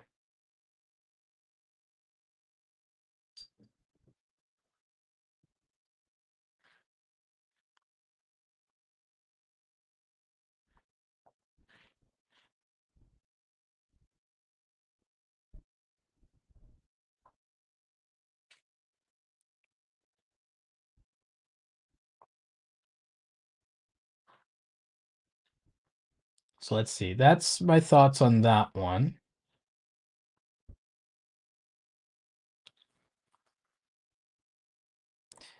Count Up says, "Love your expert reviews, Roberto. Definitely taking notes. How do you create the banner ticker at the bottom of your channel where it says the reviews are closed? I would like to create something like that." I'm just using it in StreamYard. It's actually really simple to do there. So, yep. Little Crafty Nick says, "I love Mike Diamonds." Yeah, Mike Diamonds is the man.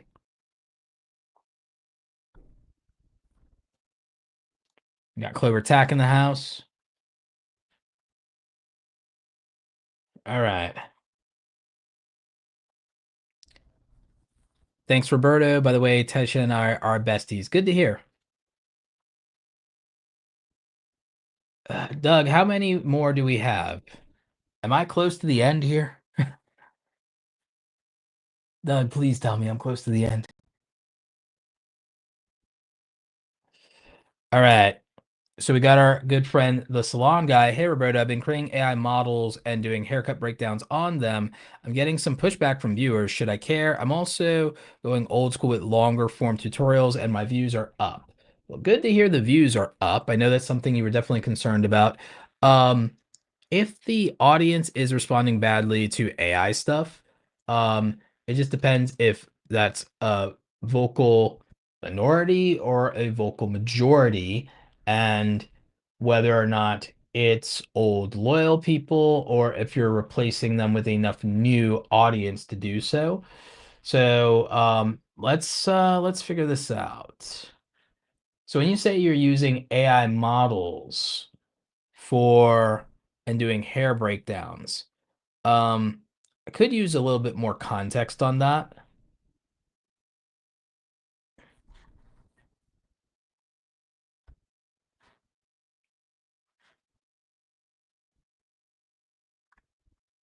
I suppose what you mean is you're using AI models for the thumbnails. If people are clicking on the thumbnails more because you're using AI models, then I would probably just keep using them because if views are happening, then views are what you're trying to optimize for. So I wouldn't care about the comments. I would just not tell them that you're using them. Now, if you're doing a lookalike breakdown and you're using AI for the photos, I guess. I just wouldn't bother to tell them that you're using AI because I don't it doesn't if you're doing a analysis, it doesn't matter. If you just have a couple of anti-AI zealots in the house, like AI is going to do so much for accessibility. People have no idea. Now, here's the thing, you got a really good popping view off of the best short pixie haircuts. I would do more things like this, if anything, if I'm being honest. And also, this thumbnail clearly worked. I would end up doing more stuff like that. Again, I have no issue with for you guys for thumbnail stuff. I have no issue with you guys using AI for thumbnail stuff. And the thing is, 99% of viewers really won't care. They really won't. They just know a good, attractive thumbnail when they see it. Most consumers have no ethical or moral qualms one way or the other of AI. They're consumers, and if they don't know, it's not gonna hurt your views. I just do not think this is a hill to die on, and I think it's gonna get really I think it's going to be really stupid because the reality is YouTube's incorporating so much AI and has been incorporating so much AI, it's ridiculous at this point. And a lot of creators, the tools that they're using, whether they're sophisticated enough to know about the tools or not, are using AI too. So there's no YouTube creator who can use anything called a computer at this point and not be using AI on some level. Okay? And so I don't want to hear it from people. If people want to morally high horse about AI, they're not allowed to use any Apple products with how the freaking silicon gets mined. That being said, Salon Dude, my thought is evergreen stuff is obviously going to keep hopefully getting views and maybe pop off in the search for you. I am glad to see that you're getting views up again, but the real standout for me is the pixie haircuts thing from a month ago, and I think that incorporating more stuff like this more often can clearly get views. And if you could get views like this going again as a new norm, obviously it'll do very well for the channel.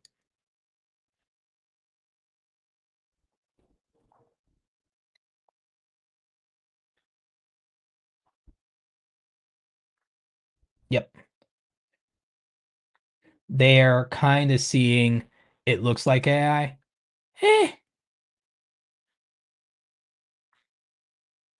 I think they're being nitpicky at that point, and I think that the majority of consumers won't care. I would just ignore them. I wouldn't respond to it. I wouldn't acknowledge it. I think it's just a couple of terminally online people that really are invested in that narrative. James Kim, thank you, man. Appreciate you. Is repurposing content and cross-platform posting still advantageous? Shorts, Reels, Facebook, Shorts, TikTok. Yes, very much so, especially financially. Very lucrative, very good for brand building as well.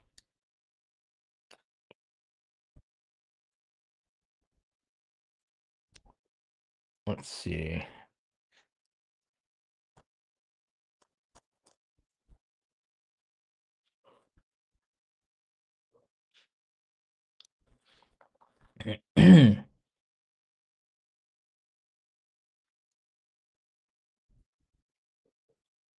Taste the blessings, $20 super chats. Let's see, taste the blessings.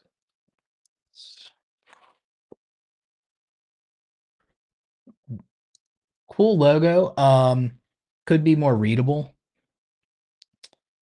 First time doing a super chat. I need help trying to get monetized and grow the channel. All right, let's see what's going on. Let's see what we can do. Taste the blessings, content creator, food reviews, foodie Fridays. All right, too much text to read in the banner at a glance. Too much crammed in there with the social media profiles. Photography is on point. Love the logo. Photography on point.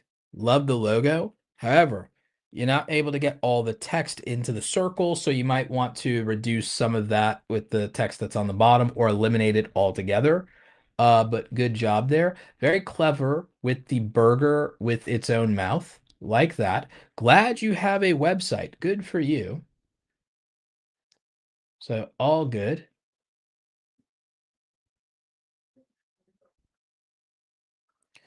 Strong photography in the thumbnails right off the bat, especially for this Detroit pizza. Very strong.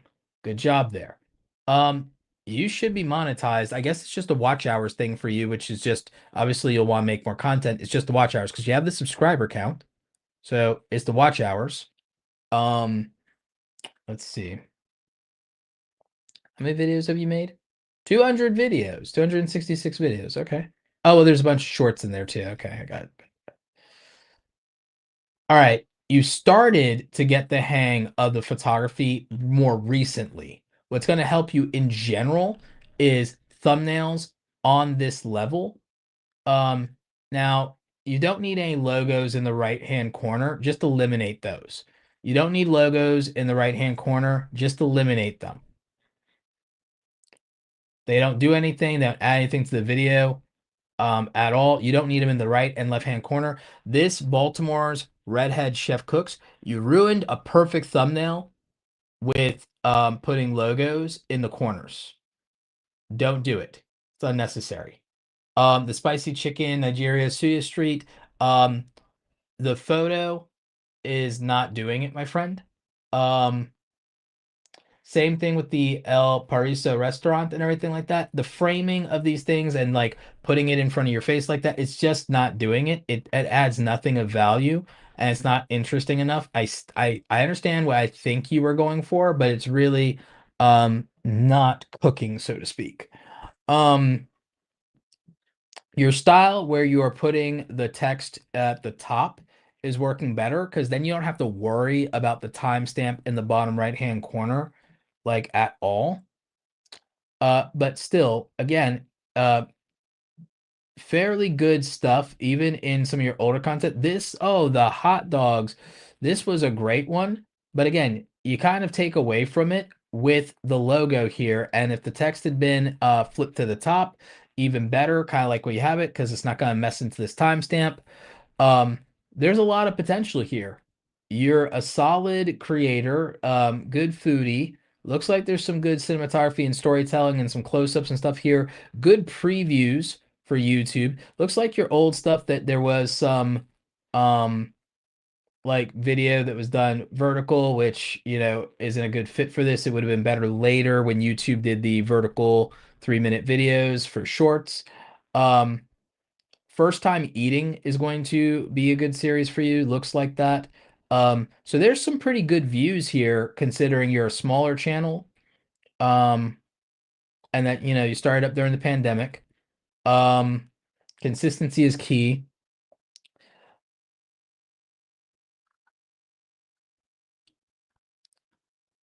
Mostly, I would focus on the food and thumbnails, but it's okay if your face is on thumbnails.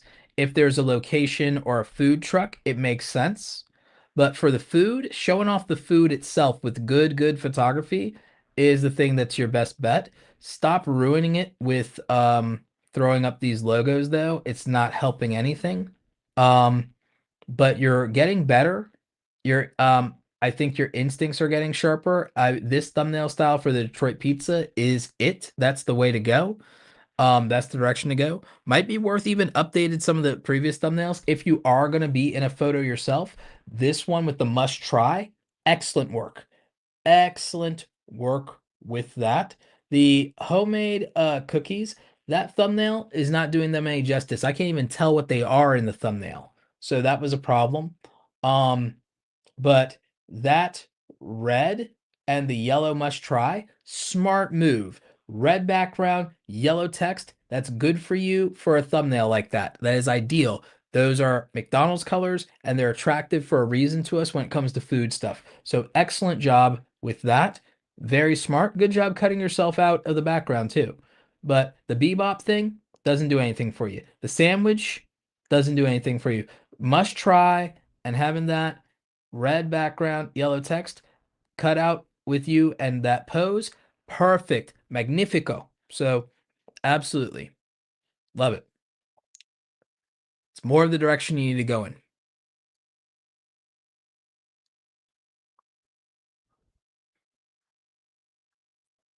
So you got some constructive criticism there, but also some well-earned compliments.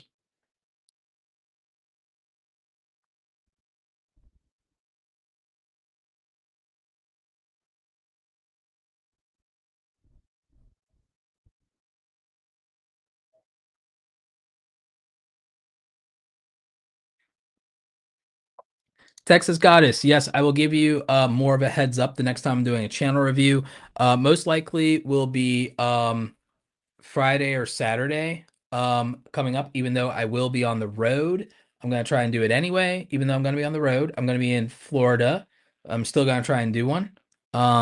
We might cap that one to 10 channels since I'll be on the road because I might have obligations. But yeah, appreciate you.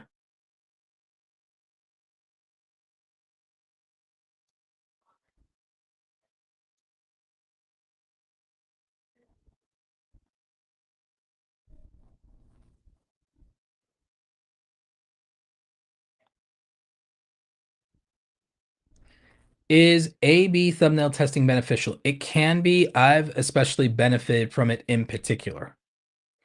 I think it's really good, but I think it's best when there's a real difference between the thumbnails being tested. When the testing is, when there's a more significant difference in the style, yes. When the changes are minor, not so much.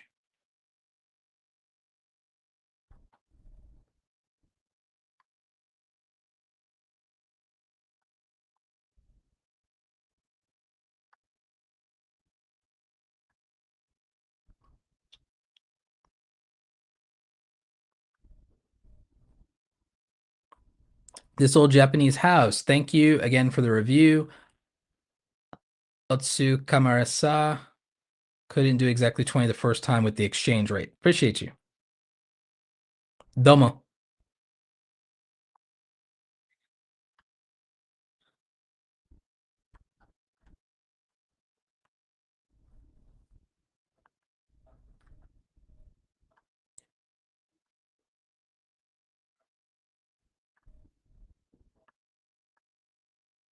Yeah, the must try was great. That one was great.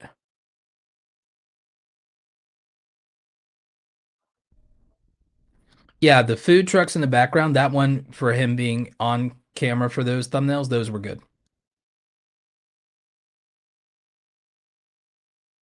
For Florida, I'm going to be speaking at Podfest, and that's the 16th through the 19th. Coming straight back home, not chilling out in Florida. Need to come back home, get right back to work cranking out videos.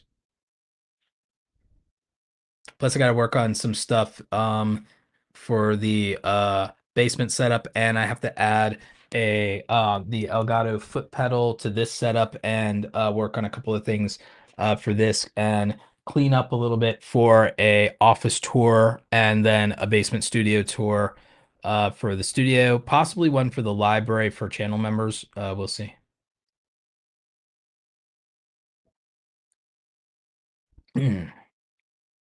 All right, all right, all right. 1, 2, 3, 4, 5, 6. Okay. All right, almost there. Almost done. The EJ's channel. Hello, my channel is the EJ's channel. However, I'm working on changing the name. I'm moving into the actor entertainment skit genre. Thank you for the critique. Yep, no problem. That one's gonna be a little hard to succeed in because of expectations, and then there's bloody copyright. But I think you can pull it off. I think who is it I'm thinking of? Not RDC World 1. Caleb City is who I'm thinking of. I think you should take inspiration from Caleb City if you haven't already. So let's see what you got going on.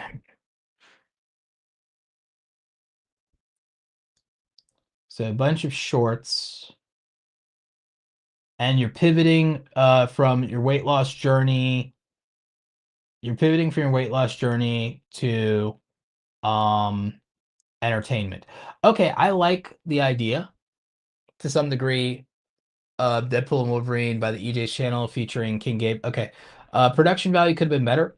If you're gonna lean into entertainment and skits and comedy, you need to take inspiration from Caleb City, King Batch, and Nostalgia Critic. If you're gonna do movie reviews and stuff like that, I love how you photoshopped yourself into this thumbnail. This thumbnail ends up being a 4.5 out of 5 for me for that. That makes sense. But if you're going to do um if you're gonna do skits and comedy and stuff like that, um, especially if it's gonna be high quality and you're gonna do entertainment based stuff and reviews, one, camera quality's gotta be better, man. It's like, it feels like the camera is scuffed or smudged in some cases. Um, do not if you're not doing YouTube Shorts in vertical, don't upload the vertical videos. I'd probably even ditch them or unlist them, and I'd probably unlist the weight loss stuff if you're going into your comedy, entertainment, and acting journey. I would ditch the weight loss stuff, and I'd ditch the food reviews. If you're gonna focus on doing an entertainment style channel and journey and skits, lean into pop culture. Try to be consistent. Take inspiration from Caleb City, King Batch, and Nostalgia Critic. If you can do reviews of movies and TV shows and stuff like that. And if you can cosplay them in character to some degree, or you can create a character himself that reviews the stuff and does his own variety show, then that makes more sense. So I would find kind of a gimmick and a shtick as an entertainer to do those things. And then for skits and things like that, I would lean into the kind of thing that Caleb City and RDC World One in terms of what they do and play off of tropes in pop culture, media, superheroes, Marvel, gaming, anime, that sort of thing, big popular franchises. And like I said, I would lean heavily into it, but I would also use gimmicks. Take inspiration from the early days of if his channel is still around, Kane Carter, if his Hot Damn I Rock channel is still around, and if those videos still exist or are on the internet somewhere, take some inspiration from even things he did that were popular, um, you know, that were very well done. Take inspiration without the production value or editing or budget from Freddie Wong, and that will go a long way for you. But you clearly have the potential. You were able to do really well with this thumbnail and stuff like that, but you got to be consistent. You got to put out content more. You have to find more than one format so that you can put out something once a week that's more low lift and then something bigger in a month, but you got to be able to put out consistent stuff. But that would be my advice for you. That, and I would unlist all the weight loss stuff. Like the reason I would unlist it instead of private and delete it is, just in case you ever want to see it for yourself. And then also if people have links to it, they can still watch it whenever they want.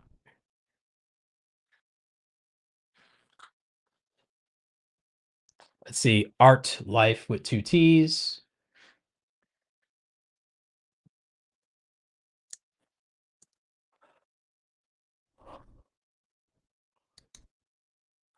Hey Roberto, we would love a review and any pointers to help us continue growing. A little insight. About 3 months ago, we had a video take off, grandma's house renovation. Okay. Cool, cool, cool. Let's see it.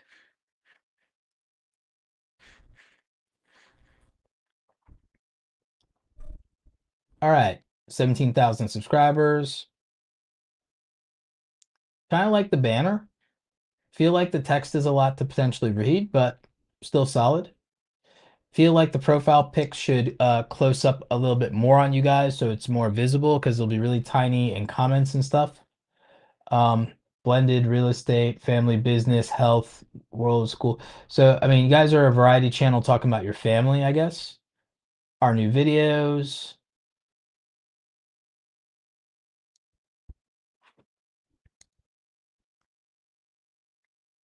So let's see if we can find the grandma's house. It looks like the main stuff popping off has to do much more with um anything related to renovations. Um it doesn't look like people are going in on the challenges. Looking at everything, restoring my grandma's house start to finish, I think that y'all should focus on the real estate and the family business. Focus on the real estate and the family business. That's what people are really into. Focus on the real estate, the family business, and some family vlogs. But the school and health and da da da, like, no, focus on the framing of you can do the vlogs, but y'all are the black family from like Home Improvement. You know, the 90s sitcom show Home Improvement with Tim Allen, Jonathan Taylor Thomas, and all them. The show Home Improvement from back in the 90s. Y'all are a modern 2020s black sitcom with a home improvement like family slant, and you should kind of lean into that.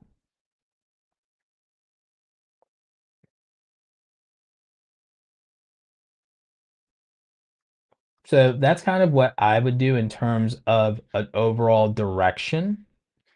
And I would become literally people's favorite sitcom. Because think about it.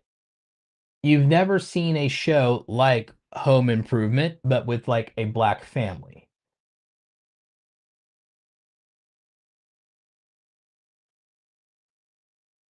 You know, same thing for This Old House with Bob Vila. Yeah, me too. I would watch Black Tim the Toolman Taylor. That's dope. Yeah, exactly. It's like, believe it or not, a lot of success on YouTube can be accomplished by finding tropes that existed in the 80s, 90s, or even as far back as the 70s and bringing them to life for today's people. So if someone can get a combination of Home Improvement meets The Cosby Show, absolutely will watch it. And if, unlike Home Improvement, the stuff actually works out like it did on This Old House with Bob Vila, then even better. So that's where, again, combining tropes in media and understanding tropes in media and being well-rounded can help. Again, I'm like one of the only people in the entire YouTube coaching ecosystem that's of the right age and media consumption background to be able to pair Home Improvement, Cosby Show, and This Old House, and that, oh, this is perfect, um, and put it together.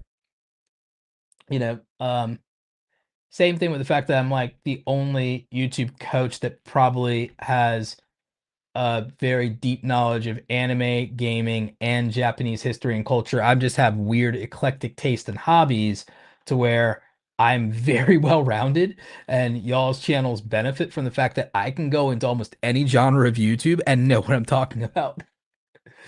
Um, but that's the benefits of an old millennial style nerd that grew up on this stuff. But I also think that y'all's thumbnails are really interesting in a lot of cases. I like when they show action or create tension. I think that's really good. I just think you guys need to be careful about placement of text. When it comes to the timestamps in the bottom right-hand corner. So just be kind of aware of that. But overall, y'all are doing a great job, I think. And I just want to see more of this. And I think the audience does too. So I would lean into the kind of things that work for you, because in the latest videos, there are some videos that hit and then others that miss. And I think that it's just a matter of the fact that people care more about the certain videos than they do other videos. And I think that we outlined the reason. Now, videos that y'all wish people would pay attention to, but would probably underperform on the channel, make them for members only so that people can still see those videos and y'all still get to make things that y'all really wanted to, or that y'all want to capture and say, oh, we'd love to have these memories and that's why we wanted to post it or this or that, but you really want support for it. Put all that stuff in members only, and then you can still make things you want to make. But if you know they won't perform on the channel, they'll be members only, and then people can support you with their wallet instead of their eyeballs. So, another, generally speaking, by the way, for all of y'all, if there's videos bloody well will not perform for the channel, but you really want to make them, put them in the members only section, and then you have people who support with their wallets.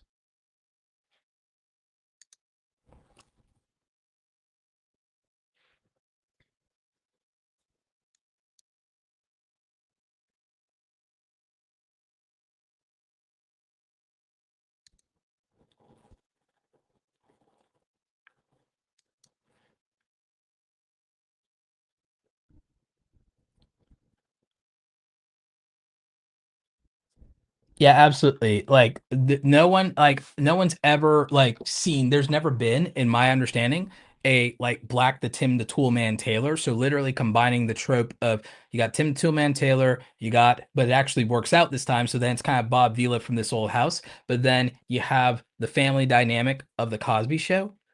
It's perfect. It's a match made in heaven. It's perfect consumable content for YouTube.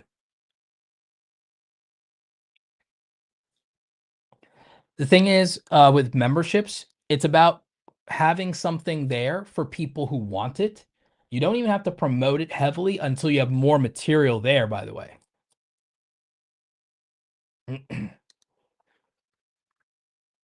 So let's see. Looks like we're getting to the end, just as I'm losing my voice.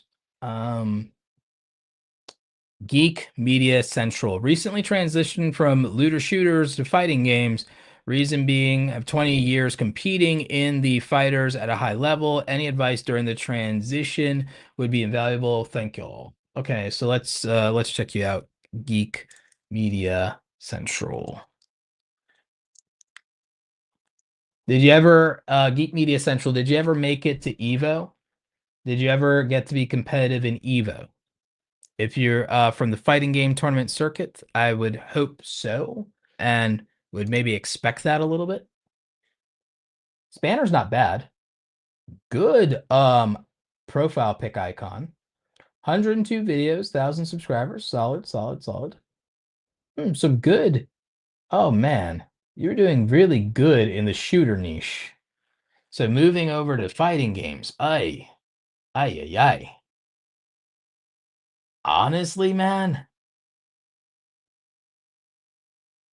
honestly, I don't know why you're abandoning shooters. You were getting more views than you had subscribers. You have videos with tens of thousands of views as a small channel.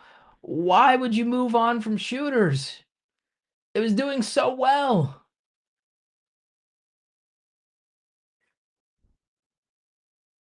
I don't know, man. I get that you might be better at fighting games or you like fighting games more, but you were killing it. You have less than 2,000 subscribers and you were getting these kind of views? You were killing it. I don't know that I would just switch genres just because I like fighting games more, man. I don't know. Yes, back in 2009 though, only year you went to Evo. Okay, cool. Man, I don't know if I would move on from shooters, man. I don't know what the reasoning is. Is that so Geek Media Central, is there a reason you're moving on from shooters? I figured I had more experience history, and knowledge to work off of. Dude, even though you only got into shooters in 2024, dude, you're killing it. I would not pivot to the fighting games just because you have more experience, because what's translating to the audience is the shooters, and where the interest lies is the shooters. Maybe you throw a fighting game every 1 out of 5 videos, 20%.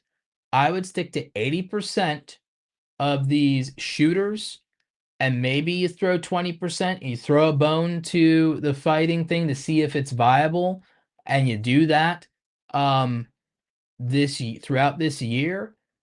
And if making 20% of the videos fighting games doesn't get the same kind of traction this year as the shooters were getting, man, I ditch it, because you have something here and you have momentum. You have something, you have momentum. Even though you're not the best at it, even though you're new at it, you are killing it. I would not disrupt this.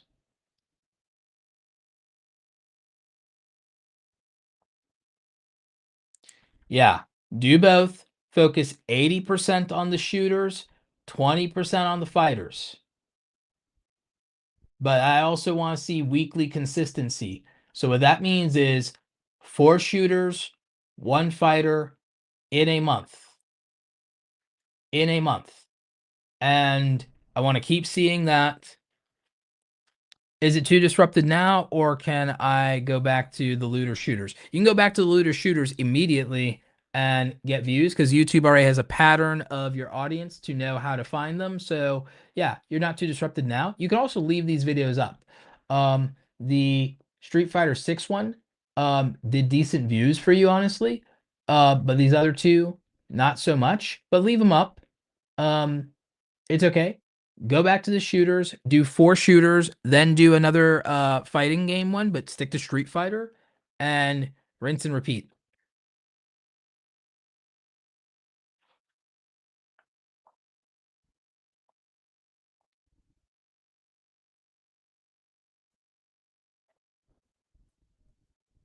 So yeah, that would be my advice here.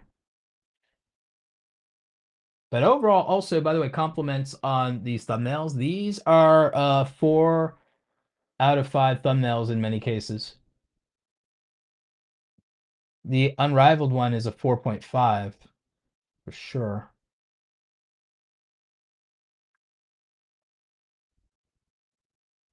Yeah, good job. All right, we're coming to the end here. So aside from Legion, we got two more. Hi, Roberto. I'm an art channel for now, working on an NBA painting series. I'm trying to be more consistent. I paint and record the post on Insta, then I narrate the process on YouTube. Eventually want to move into filming. Interesting.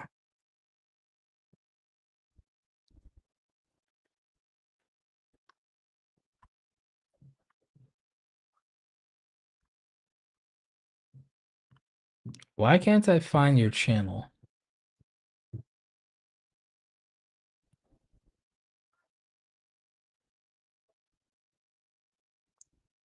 Adukovs. Okay, not Adkovs. Okay, got it. Okay, cool. Strong start. Strong start. Paint plus fun. I actually like this banner. Would pinch in more on the profile pic, but nice. 194 subscribers, 20 videos. Nice, nice, nice. Color theory basics. I wish you would go back and do some more of for evergreen content. I think you should do a series on the basics of painting or teaching stuff and everything like that. These thumbnails have strong elements to them, but they also there are aspects of them that take away from the art itself. Take inspiration from Sam Does Art and Ergo Josh and draw with Jazza. take inspiration from those three in particular. So Draw with Jazza, Josiah Brooks. Jazz is a friend of mine, very successful channel. Um, Ergo Josh, who I like a lot, and Sam Does Art. Take inspiration from all three of them. You're tremendously talented, but the thumbnails are undermining how good the actual art itself is. The thumbnails are not representative of how good your art is. Um, but also, I would consider again some of these tutorial series and doing some updated tutorial series um, just to be able to get out consistent content while you're doing these bigger projects.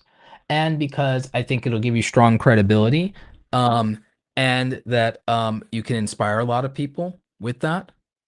So that's something I would definitely consider. You are very talented. I think that for people who are supposed to be recognizable figures, the approach I'd probably use the thumbnails would be to use a photo of them split down the middle with a line with my painting of them as the thumbnail. Because I think that that communicates to the average person expectations a lot better while still showing off your art and communicating the point.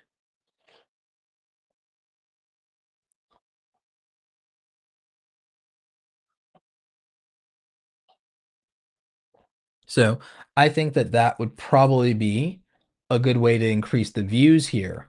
And then I think to sustain the views while you're doing big projects is you could probably sustain doing a big project once to twice a month. So I think doing tutorial and teaching principles and teaching about art, basically being, I think being the internet's favorite art teacher is incredibly compelling. I mean, you know, not for nothing. Could be a Black Bob Ross, not for nothing. But I mean, why not? And this is like really good. Like you have a great eye, tremendously talented, clearly very thoughtful about what you convey. Even the thoughtfulness of this color wheel thumbnail is incredibly good instincts here. So I like this a lot. I think you have a lot of potential in this space, and I think that you're doing something wildly different. I also think the culture of sports is very transcendent, so you can have a very broad audience by making art out of people's heroes in sports and athleticism. So I think there's something there. I think it's something different, and I think it's something that can make you a destination channel. And so I definitely look forward. We will watch your career with great interest. So yeah,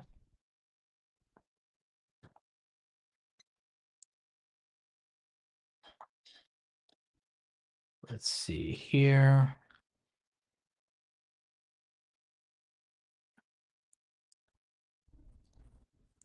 Be your own nerd. Ooh, good brand. Be your own nerd. Nice. I like that. Thanks, Roberto, for doing this. I haven't been creating for the past month because of an injury. Well, I'm sorry to hear that. But we'll be back to creating this week, so my consistency will be much better. Also, it'd be a good candidate for Awesome Creator Academy. Well, we'll see here in a moment.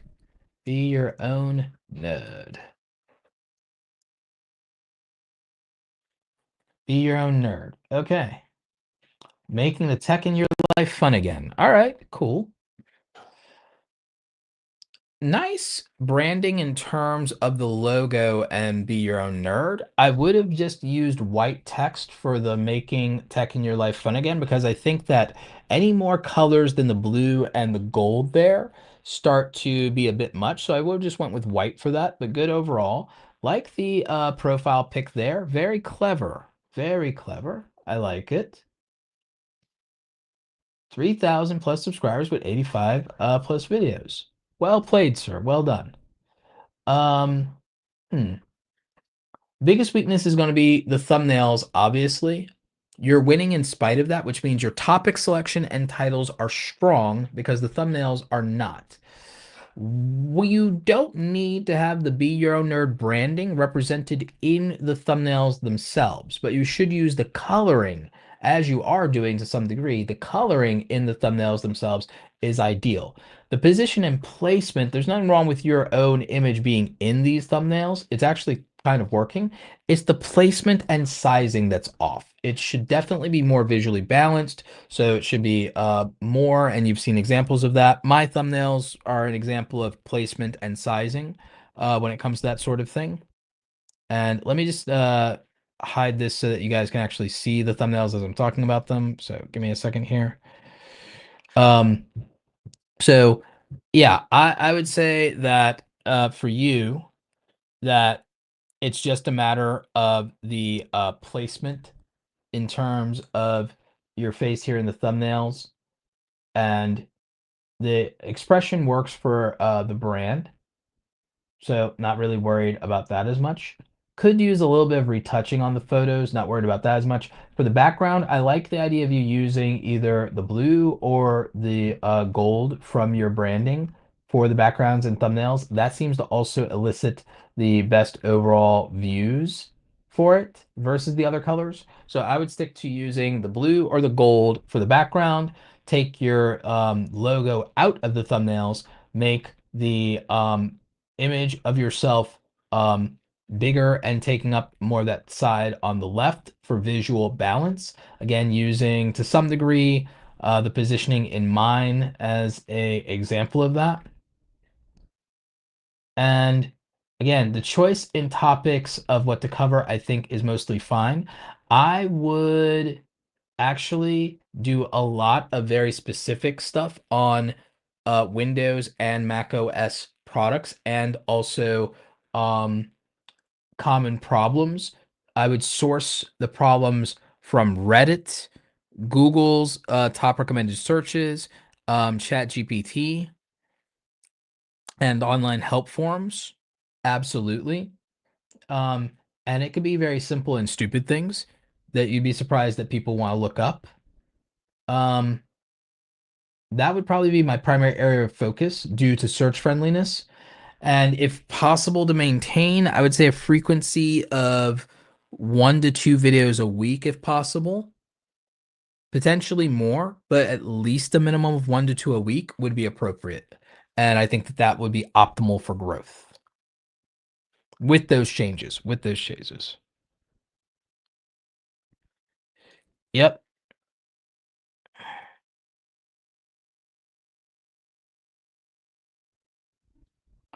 Let me see. Yeah, but that's the main thing I have for you there.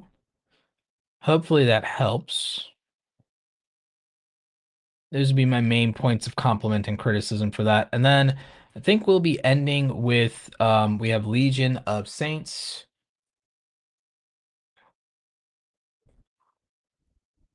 So let's find Legion of Saints.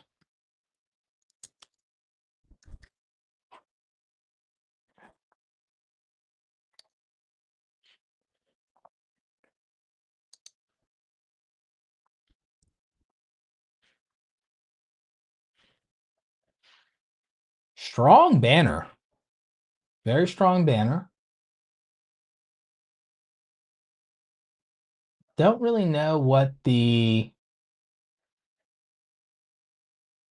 know what the profile pic is supposed to represent.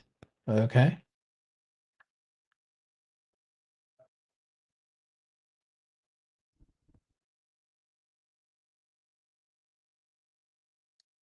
Let's see. And rings behind Manhattan Apartments. The thumbnails have an esoteric quality to them, and I like that, but there are issues with ones where you use the text here where the text isn't readable. In a situation like this, you'll want to use white text with a white text with a black drop shadow in many cases. If you were going to use red text, you'd use a brighter red with no outline, but with a heavier drop shadow behind them. So we do that. The esoteric nature of the thumbnails is intriguing, but I don't know if it matches with the actual concept of the topic and with the titles. Um, in fact, it's almost it's almost like too artistic because and it's good. That's the thing. It's almost good. And I like the ones with the eye covering for some reason. I think that it's interesting, but the thing is, it's not necessarily aligned or working to the demographic. So as much as I hate to say it, the reality is that the demographic for this seems to be an audience archetype of younger men, probably under 25, probably under 30 at least, but definitely probably mostly men under 25. If the primary audience is going to be men under 25, then the problem is that as interesting and eye-catching as your thumbnails are, they don't connect at an emotional level for that demographic because they're too clever in a way. This stuff is like actually this one with the eye covering and with the red eyes, like that's actually really good. But the reality is that these videos feel like they're underperforming because there's a mismatch in the appeal to the audience and demographic of young men with regard to what it is that they will relate to, be drawn to, and also there's a level in terms of it's punching above its weight class in terms of the IQ. So the thing is, you either have to readapt the target, or it'd have to be, for lack of a better word, dumbed down, I guess. Um, which means that the men under 25 demographic in relationships and dating and stuff like that, unfortunately, the brand there is Grand Theft Auto GTA style stuff, I would guess. Um, unfortunately, and it's not more nuanced. Alternatively, though, alternatively, you could take a low lift commentary approach, which is being successful right now for Anton Daniels. Although I would argue he's not speaking to quite the same demographic of younger men, he is speaking to slightly older, more mature men. Um, and he's speaking on a variety of topics and not exclusive or specific to dating. So I would say if you look at what is working, what's working is what Anton Daniels is doing. What's working is what mediocre tutorials is doing. And what is working is what, even though he's doing more political commentary than social commentary, Benny Johnson. Benny Johnson is doing really well right now. So if you look at the overlap and intersectionality even in that. I know you're going for also more of a spiritual and religious motif, and that's where you might overlap with Benny Johnson, even though he's going less he's going more esoteric. Sorry, he's going less esoteric and he's going much more traditional family values on it. You might do well to study how he's using an appeal to an audience in terms of his framing and the way he approaches his style to topics, titles, and thumbnails. On the other hand, you might combine elements of that with the content from an Anton Daniels or a mediocre tutorials in terms of also sourcing what people are responding to and how they're responding to it. So that'd be something to consider.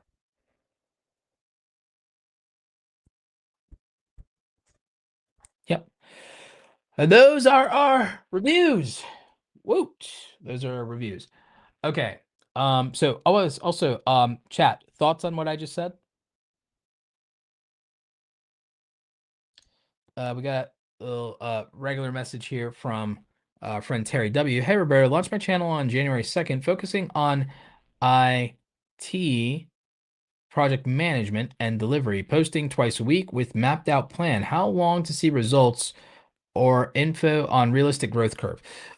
With something that has a specific subject matter expertise like that, it depends on whether you are specifically targeting search. And the thing is, that's a longer play, which means that the actual benefit is less about when you're going to see it and about how much the videos compound in terms of their ability to bring in traffic. One of the things a lot of people do not understand about evergreen content in its nature, especially anything with subject matter expertise, is that when it comes to that, the compounding effect of quantity really matters disproportionately, and everyone underrates that because the entertainment of YouTube is disproportionately represented, so everyone plays by the rules of entertainment. But in your case, with subject matter expertise and being a thought leader, doing informative education content about a very, very specific career pathway, it would just be the compounding of making a lot of that content and then it having the ability to gain momentum from time in the market rather than timing the market. Entertainment tries to time the market, but in thought leader and subject matter expertise world, we benefit disproportionately from volume and value and time in market, much like traditional investing. So we on the education side, we're doing basically the equivalent of traditional investing and boring stuff and dividend stocks, whereas you could argue that the entertainment niche is the equivalent speculative investing, speculative betting, crypto, and growth stocks. As an analogy, as by way of an analogy.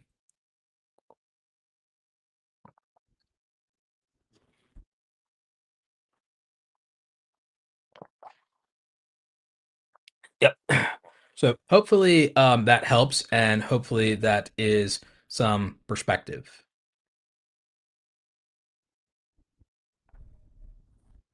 Yeah. Yeah, new channels can do well, but again, in a niche, there's like for education-based stuff, there's not this like, oh, I'm a pop off or type scenario in most cases. It's really a matter of just the effects of compound interest. Like I said, it's not, again, you have to think of it much like you would think of dividend investing and traditional investing in boring blue chip stocks over time. And what people are looking for from an emotional standpoint of being gratified as creators, especially with the leap of faith and uncertainty. People are looking to for ways to blow up. They're looking for YouTube easy mode. They're looking for those big effects because they want the validation from the uncertainty and the anxiety of what this is and whether something is working or not. But if you're not in an entertainment based niche and doing a lot of trend jacking, then there's not really a point to that. The most reliable and effective YouTube strategy is evergreen content delivered very consistently over a long period of time with an accumulation of those videos and their overall growth compounding and building and building and building and building. It is a old school traditional investing style strategy to YouTube like that, but is the least satisfying to people who need the validation and need to feel like things are paying off quickly, largely due to anxiety reasons is why people do that, and the need for emotional validation or not winning in other areas and needing a win here where they feel like they're putting their real heart and soul into something or they're putting themselves out there, and so they want to feel rewarded for that, and it's a sooner rather than later type situation.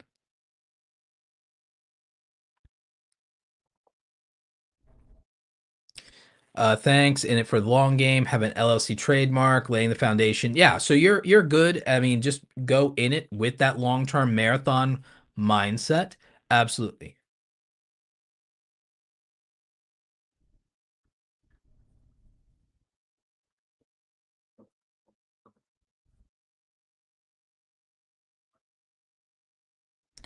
Oh yeah, I've talked about this. So Data Ray says I would be somewhat disappointed if I had a video blow up before getting in the YouTube Partner Program. Yeah, you don't get paid for videos if they blow up before you're in the YouTube Partner Program. You only get paid for the views that come afterwards. So yeah, the worst thing that could happen is going viral before you even get monetized, because then you basically got cheated out of money by your good fortune. So yeah, that would be sad. That'd be like the ultimate snatching defeat from the jaws of victory.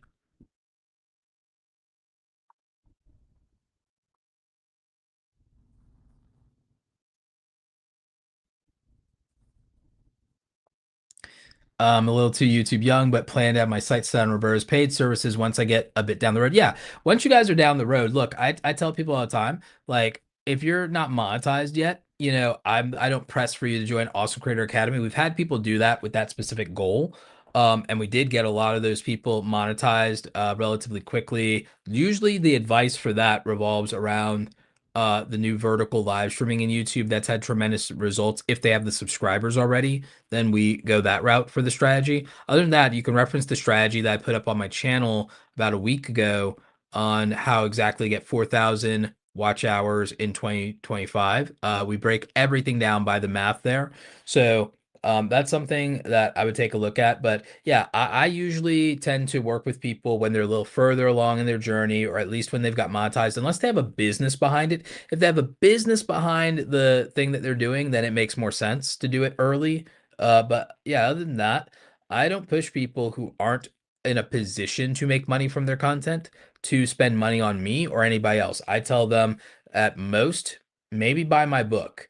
Other than that, use the free content that we have available until you're making some kind of money, because then we at least have something to grow in terms of monetization that already exists. And we also, the ability to follow the free advice and get results helps qualify about roughly where you are in the capacity to deal with a specific type of learning style. So I tell people all the time that it's not whether advice is good or bad. It's a matter of whether you're receptive to the instructor or not. Regardless of whether information is good or bad, correct or incorrect, it's about your receptiveness to the person teaching it. Every one of us has had a teacher when we were in school that could help us understand anything because we actually really liked that teacher, and we also wanted that teacher's admiration and respect.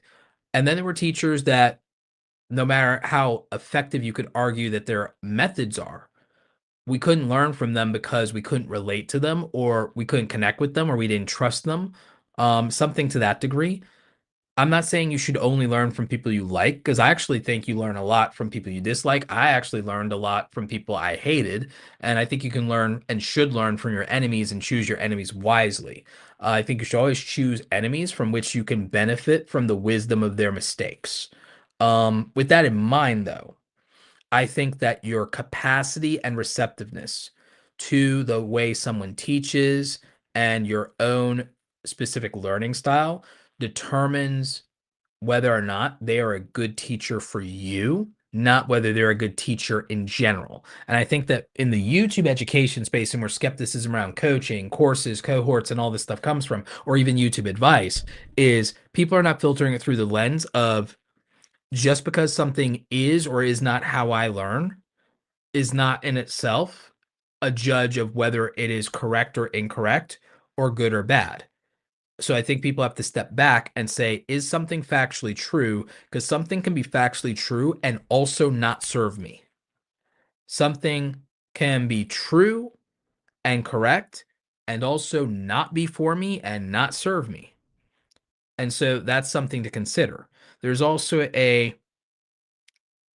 I'm not there yet in terms of understanding levels of progression and qualifiers, which can be hard. Also, free information has no continuity and no structure, meaning that you don't have a genuine order of operations, and it hasn't been curated in such a way. It's ad hoc. You find what you care about, what you're looking for, what you're prioritizing. There's no guarantee that you're prioritizing the right problem. So that's the other problem with that I have with the concept of, well, everything's free on the internet. It's like, but do we even know the right questions to ask? Do we have any order of operations for solving our problems? And do we have the capacity to identify our problems correctly? And even if we did, can we communicate our needs correctly?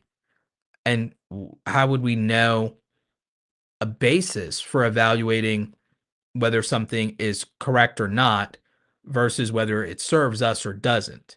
So I just don't feel that free information without some guidance mechanism is as useful as people think. And I think that to some degree, people get crapped on of, well, you have the free internet, you have all the knowledge of all humanity at your disposal. It's like, with no guide, unlimited options with no filtering mechanism, unlimited options and an unlimited blank canvas with no guardrails and no guidance is not always some wonderful thing. It's just anxiety waiting to happen. It's just a easy way to get lost.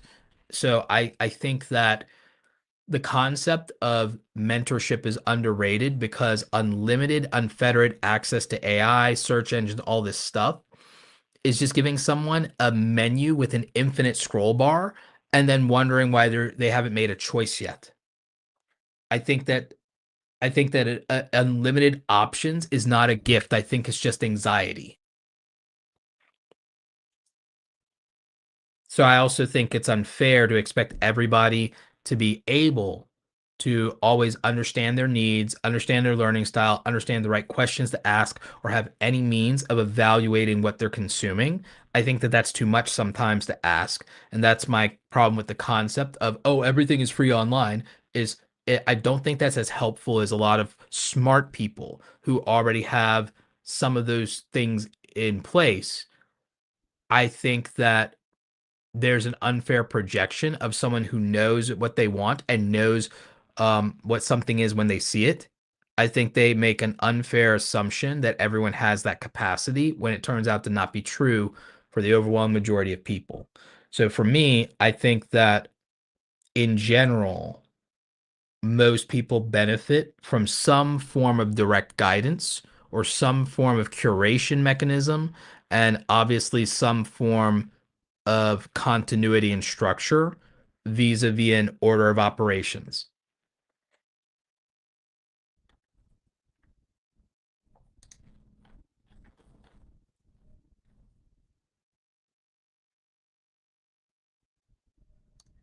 Yeah, Terry, all good. I'm happy too that you're moving from consumer to creator. It's always an interesting journey when that happens. Will this stay up live? Yes. These live streams stay up. You can actually watch the historical archives of live streams. We've done strategy guides, workshops. So the goal in theory is workshop Wednesdays and channel review Fridays. If I'm not feeling up to it on Friday, we'll try to make up for it on Saturday like we did here. That's the goal. Ideally, we'll be doing a channel review next week, either Friday or Saturday, but I am speaking at Podfest in Florida during the 16th through the 19th. So if we do it, it probably will be shorter. I'll probably do less channels for sure, because I don't think I can do a 3 hour while I'm there. Just from a timing standpoint, I think I'll have too many obligations um while I'm there. So we'll have to probably only do 10 channels that night, and I'll have to keep them to under 5 minutes. And so we'll probably only do an hour and a half stream next week while I'm there. Um, so that's what we'd be looking at. I'd be flying home on Sunday. Probably ends up being an editing day for me at the airport. But yeah,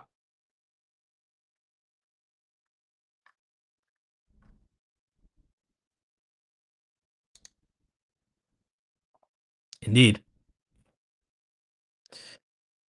AI Guru says, "Hey, I have another question. Please help. Is it possible to use AI Studio from Google talking to and read a Reddit story and to record the screen only?"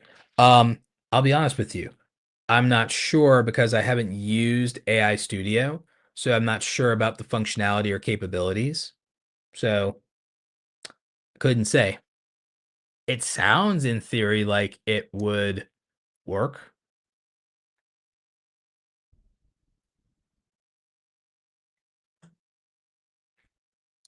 This is a good point from Data Array. AI is predicting the word that is statistically most likely, so it's giving you the average. The successful people are often above average. Yep, absolutely.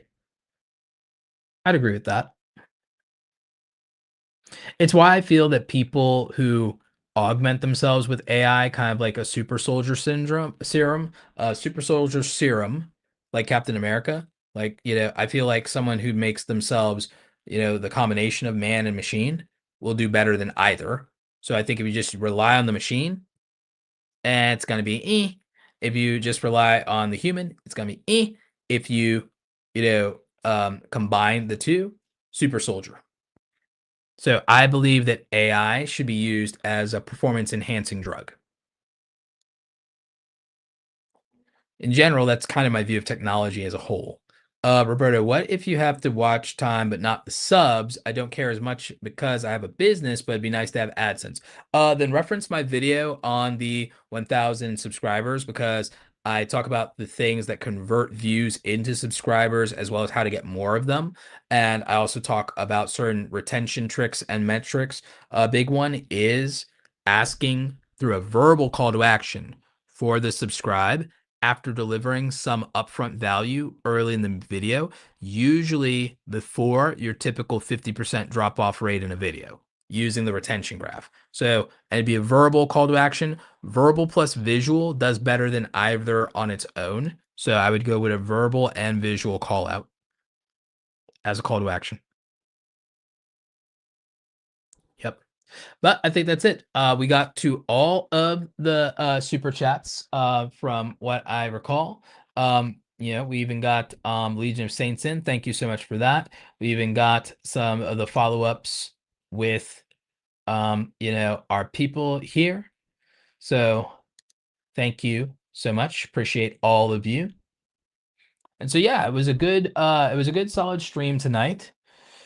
Marathon stream, and thank you everybody for honoring the rules of the super chats with that. And thank you to our channel members, Home Rapid Repair. Appreciate you. She Builds and Nurtures. Thank you. Appreciate that. And again, thank you to all of our super chatters for the donations, both for channel reviews and just for questions. Thank you all. Yeah. So solid stream again tonight. I hope everyone enjoyed the reviews. I think people got value from them. And I hope that hearing some of my own thoughts was also just generally helpful for you guys. Like I said, we've got more videos in general on the channel coming out than ever, or at least pre-pandemic ever.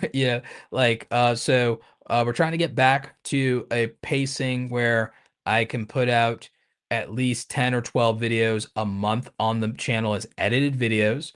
We want to stream 1 to 2 times a week again, more if we can manage it.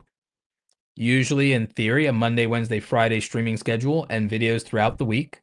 If it comes down to it, workshop Wednesday, channel review Friday. Ideally, we'd like to do monetization Mondays, but we'll see.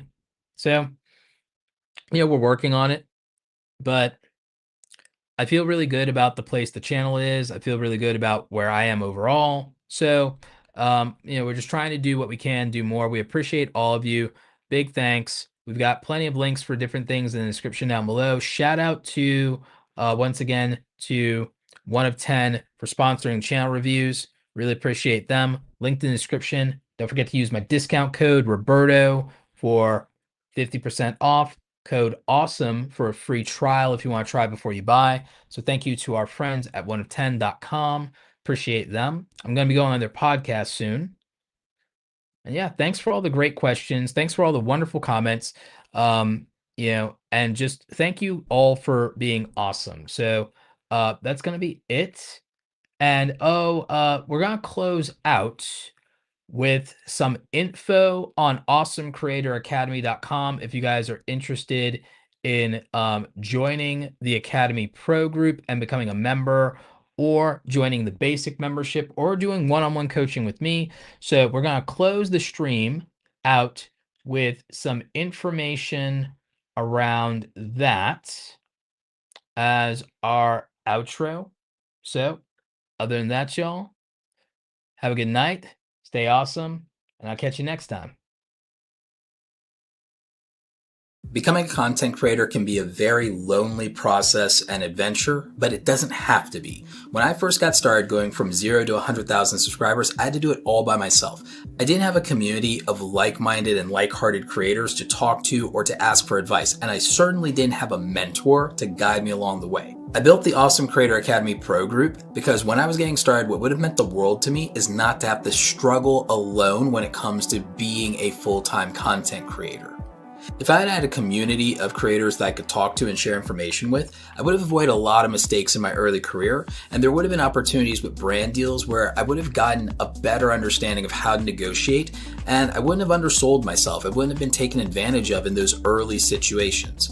So in the Awesome Creator Academy Pro Group, myself and our co-instructor Andy Rivera, we meet twice a week for office hours with our creators, and we share information, we talk about how we're building our creator businesses, and we offer constructive criticism and critique on the things that we're working on for our projects. You'll be part of a community of usually around 100 like-minded creators who are taking this seriously just like you are. You'll also have all access as a pro group member to all of our past, present, and future courses, training, templates, digital downloads, and swipe files. You have full access to our creator blueprints where you'll see our systems and the frameworks that we use to execute.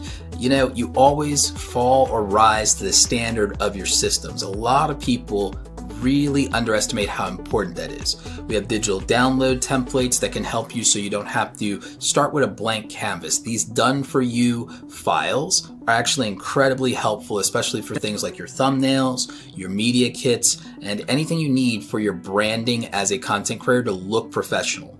We have email swipe files that help you with reaching out to brands. We have great information in helping you price yourself and build your packages appropriately.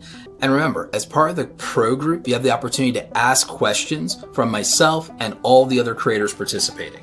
And so this means that if you need to ask questions about negotiation or a brand deal, there's something you're not sure about, you're trying to find a better monetization opportunity with merch or affiliates, you have people who have done it before, who are already making money, that you can reach out to for advice. As I said, when I was starting out and I was flying solo, this is the thing that I wish I'd had the opportunity to be a part of, and it would have made all the difference in the world in helping me be an even more successful content creator. If you have questions, you can always reach out via support. We're happy to help you figure out if the pro group is right for you. Also, we do have the opportunity for you to become a VIP member if you also would like quarterly one-on-one coaching with me directly. Now go out there and create something awesome today, and hopefully we'll see you in the pro group. Take care.